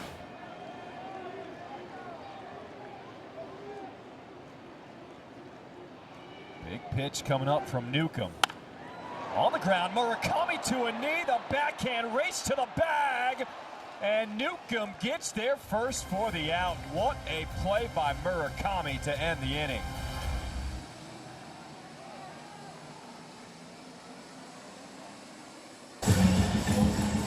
The slide of the game is brought to you by Wisconsin Dells, the water park capital of the world, and what a play by Monet. Newcomb getting over there quickly enough, and that is the last out of the inning. That was outstanding defense and good coordination between first baseman and pitcher. Just a perfect toss leading him to the bag. Jacob Wagersbach comes out for the 20th time. His ERA 1.44, throws straight over the top. Interesting story about his blue glove. He's got a very young son who doesn't recognize his face yet on the broadcast, but he knows his glove, and that's why he's wearing it. Brenton Doyle reaches out for the first one off the end of the bat into left as Malgeri makes the grab. Sorry, it's now Baez now in left as we have some changes here on the Tigers. Malgeri moves from left to right. McGonigal's at short and Lee at third.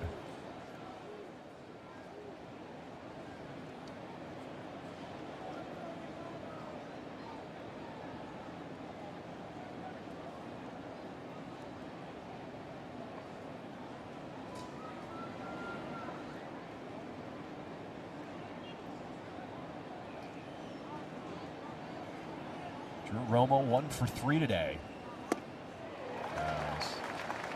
Ahead of that curveball, strike one.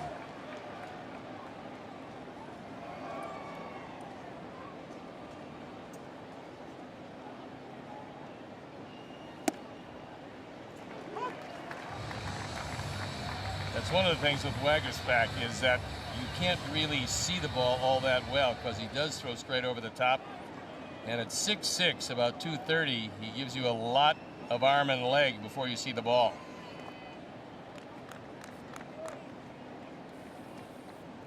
It's always interesting how these deliveries even develop, right? Like, how do you even think of coming up with a delivery this weird and different? I think that's how you learn. Number one, you learn how to throw the ball that way. But sometimes what they do, John, is if you don't have overwhelming stuff, and Wagerspack doesn't have that huge fastball, then you look for any way to get deception. Sometimes it's hooking the ball behind your body and then coming up and you don't see it right away because your body will hide the baseball. Sometimes it's closing your body so that you can't see it right away out of your hand.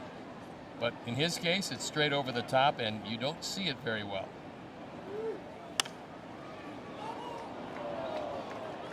Foul ball called by Dan Iasonia, the crew chief, at first.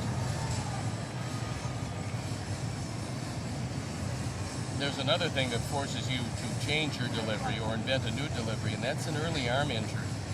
A lot of guys who throw sidearm or submarine had an arm injury earlier in life, and to come back to take the strain off that arm, they decide to go either from down under or radically from the side.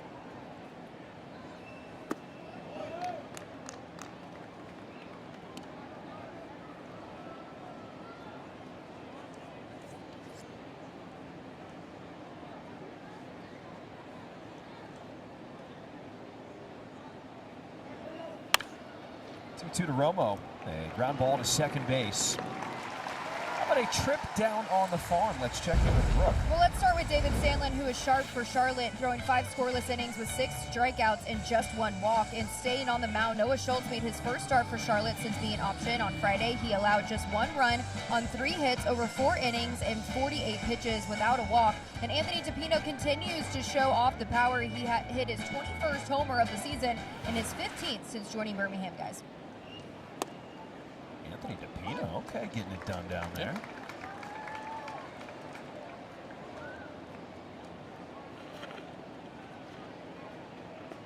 With the reshuffling of the top prospects in the White Sox organization, a lot of middle infielders now. Towards the top of that list as Antonacci will ground out to end this 8th inning. White Sox a 6-5 lead at the bottom of the 8th.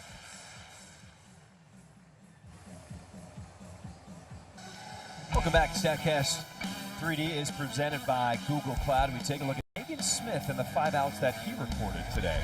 He came in and did a whale of a job, and his 4-seamer got 3 of the outs. The slider got the other 2.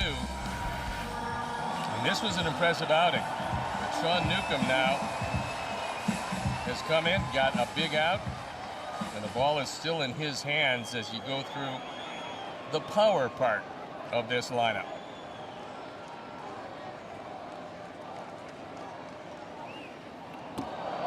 Hello. You're not hitting that one out of the park, I'll tell you that. That was a good, let's say 10 feet wide. But that one just slipped out of his hands, and He didn't like that baseball.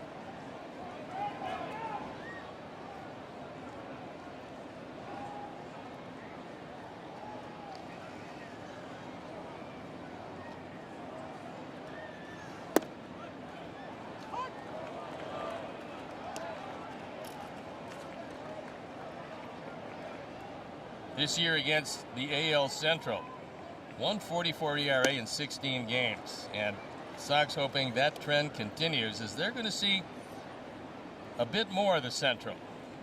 That whip at .76, just outstanding. An opponent's batting average 111, pretty dominant.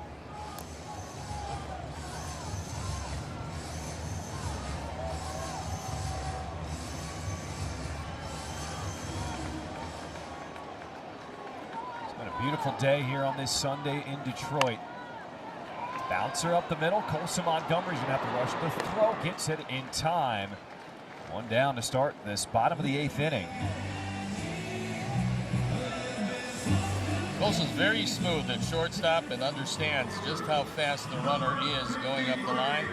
As you see the closer, we haven't seen him, which is a good thing. When you don't see the closer, that means you're doing pretty well. It's Kenley Jansen, who's 38 years old, been around seemingly forever, probably destined to wind up in the Hall of Fame with all of those saves, and I think he's knocking at the door of 500.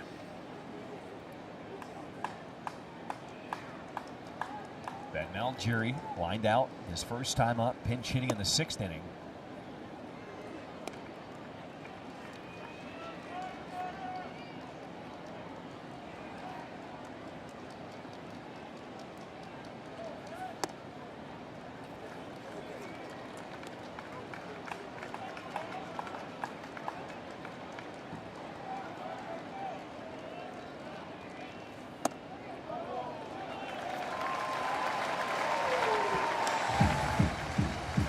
Walk delivered by Newcomb. Bring up the rookie Max Clark. Well, Vargas right now is way back at third base, but he should be scrolling in here shortly because one of the things you have to do lefty to lefty is take the bunt away from Clark. Now you see him drift in. Now he is on the grass.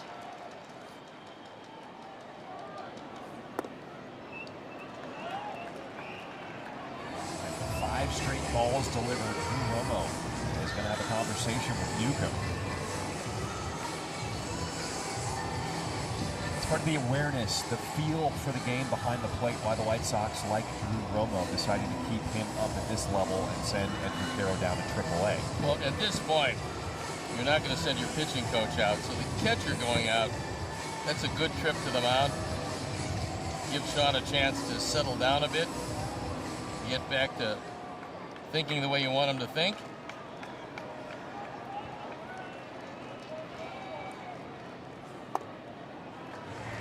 Oh, 6 straight bad ones.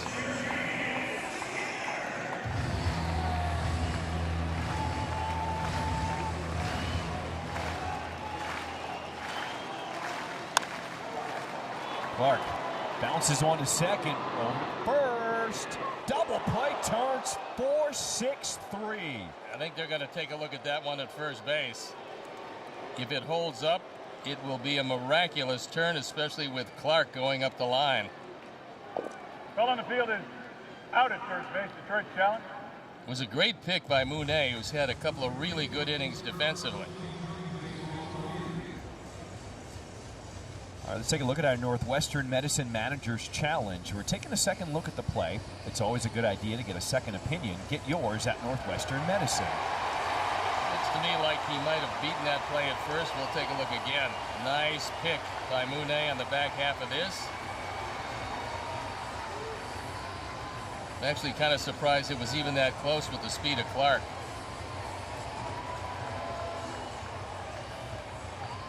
Field call on the field is again overturned. The runner is safe. Detroit change their challenge. They're overturning a few from Dan today, which is unusual, being the crew chief and all.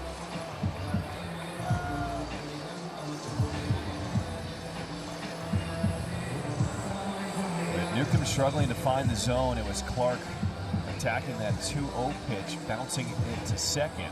Again, he's such a young player. He's 21 years old, and he's going to learn a little bit about this game, especially when you've got a pitcher struggling with his command. You get 6 straight bad ones, and he decides he's going to swing at one. Sox do it as quickly as they can possibly do it, but not quickly enough. Nice pick. That one gets away, and Clark's at third.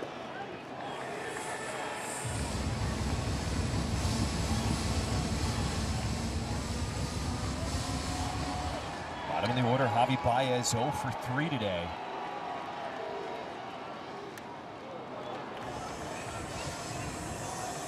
Good change, and Javi just shaking his head. At various times in his career, he's been a great player. But he's always had an enormous strike zone. He's liable to swing at just about everything. But when he makes contact, they go a long way.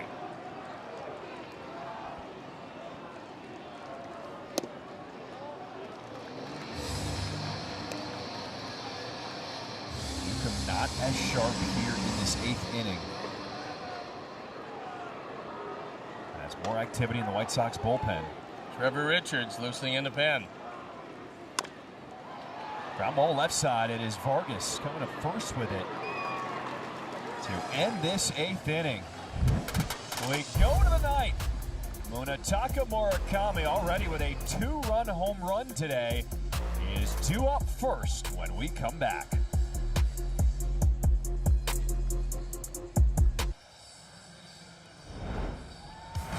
Welcome back. Munetaka Murakami showing off the power back in the 7th inning. Well, I think, John, we're also seeing just how many skills he has. This was a great pick. They get the out at first on a close play. Then later on, he digs one out of the dirt. So we knew he could hit home runs. That wasn't a factor. But we didn't know he's going to be this good at first base, which is not his natural position.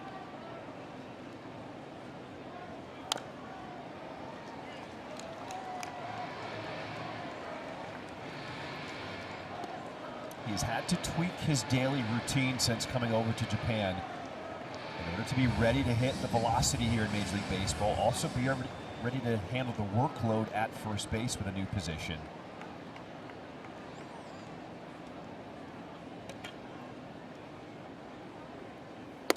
It's only Hunter Goodman who has more frequency in his home runs. He plays in that launching pad that is Coors Field.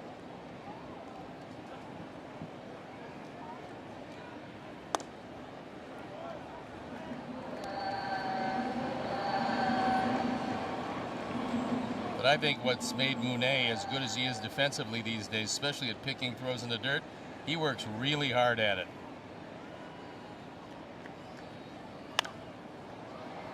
Popped up. This one stays in the infield. It is Lee at third. And the first out to start this 9th inning. Sox fans, upgrade your game day with a private suite. It's the perfect space to host your closest friends and family with customizable food and beverage options. For more information, visit whitesox.com/suites or call 312-674-1000.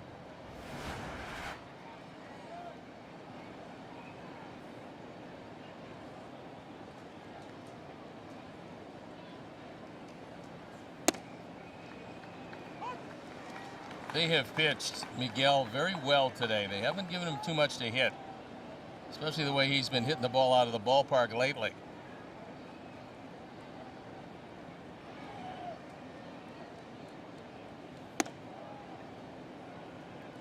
Reached on an error in the first and walked in the 7th.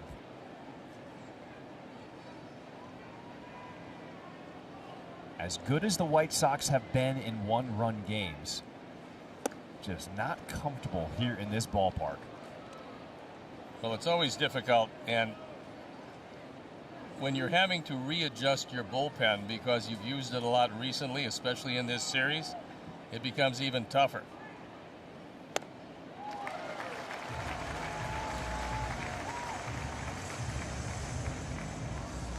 White Sox are second in baseball with 22 wins in one-run games this season. Only the Dodgers have more at 23.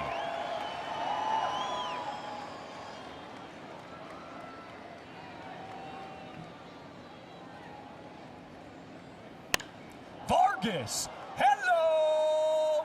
Goodbye! What a blast from Miguel Vargas. We were just talking about White Sox needing insurance, and there's the home run. Vargas, his 28th of the season. Wow. That's one of the few he's had to hit today, and these days, when he gets a ball that he can handle, he doesn't miss it. This was a blast to straightaway left field, and a no-doubter, a high fastball up and out of the zone. And Miguel knows it's gone when it left the bat. So does Baez in left field, who looks up, and this park won't hold that. A 2-run lead, which is really good. The barks from Vargas. This team is having some kind of fun, and we are all enjoying it with them. Could call him Barkus. Why not?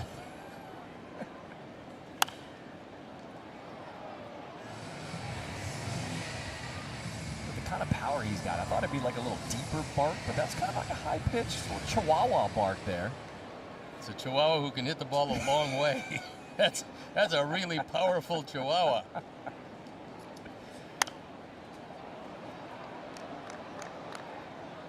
But although you still have 3 outs to get, it's a lot more comfortable when you can have a 2-run lead as opposed to a 1-run lead, especially on the road.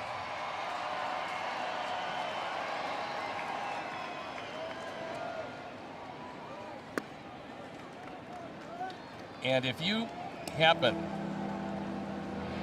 when you're playing your competitor, especially the team behind you, and you're in a 3-game series, that's a possible 6-game difference if you can sweep the series.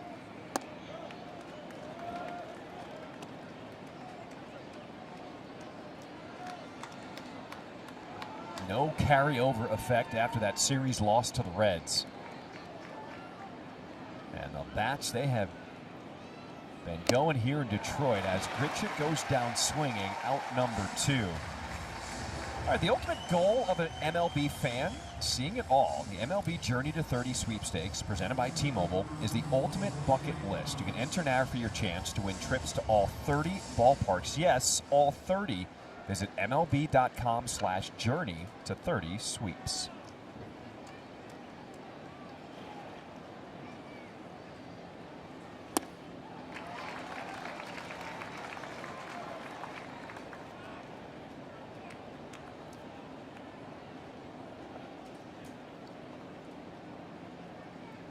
Two outs for Braden Montgomery at the plate. As he chops this one to the right side, Torres with the throw.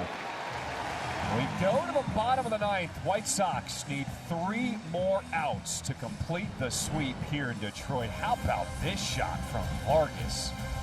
That ball was eye high, and he was able to get on top and ride it out.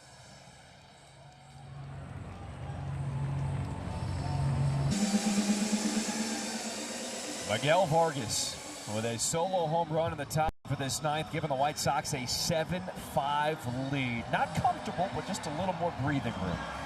And Sean Newcomb stays in the game. McGonigal in the on-deck circle, a left-hand hitter.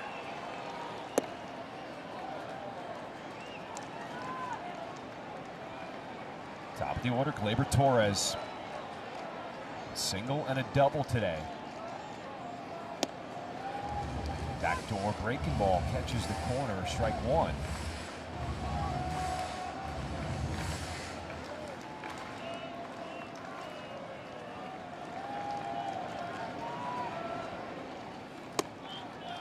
And late swing by Torres. Clearly was not looking for the fastball there. He was guessing breaking ball all the way after the last one. He was going to take that breaking ball to right field. He loves that gap between second and first base. It's the breaking ball there in the air to right field as Braden Montgomery out number 1 here in this bottom of the 9th.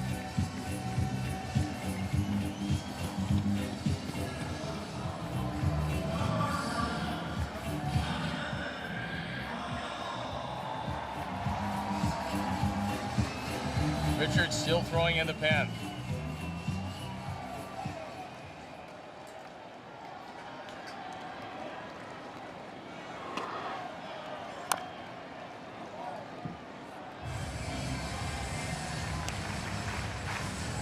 Final hitless today, 0 for 3 with a walk.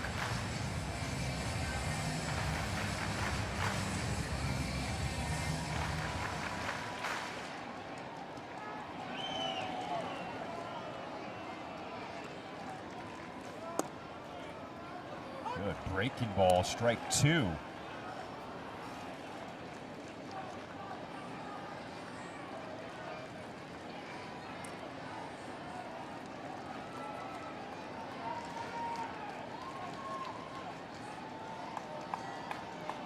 Sean Newcomb deals. Fastball called, strike 3. That was a no-doubter. You can't appeal that. That had the whole plate. He just, once again, he got McGonigal looking for the sweeper. And he got the fastball in the inside corner at 97. Sean just leaned back and said, here it is. Let's see what you can do with it. And the answer was nothing.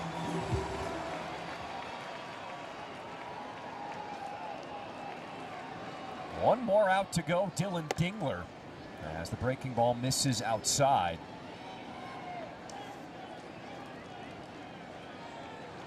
Dingler ended his 0 for slump with an RBI double back in the 7th.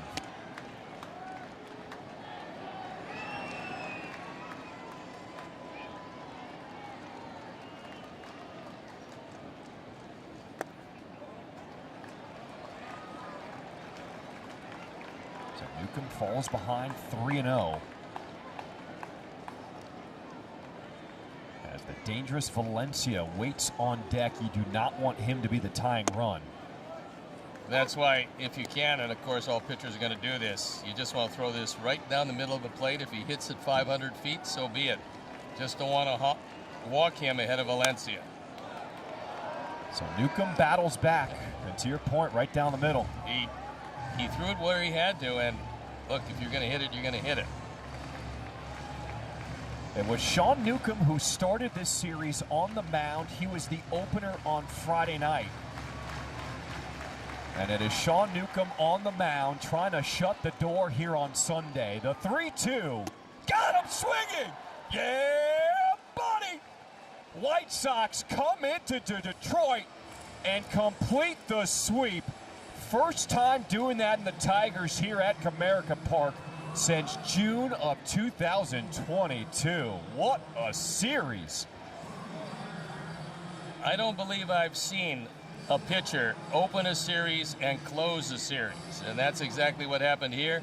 Short bullpen today. Sean Newcomb was handed the baseball and didn't give it up, as the Sox now have a 5.5 game lead over the Tigers, the Twins, and the Guardians. The Twins winning their game late by just 1 run.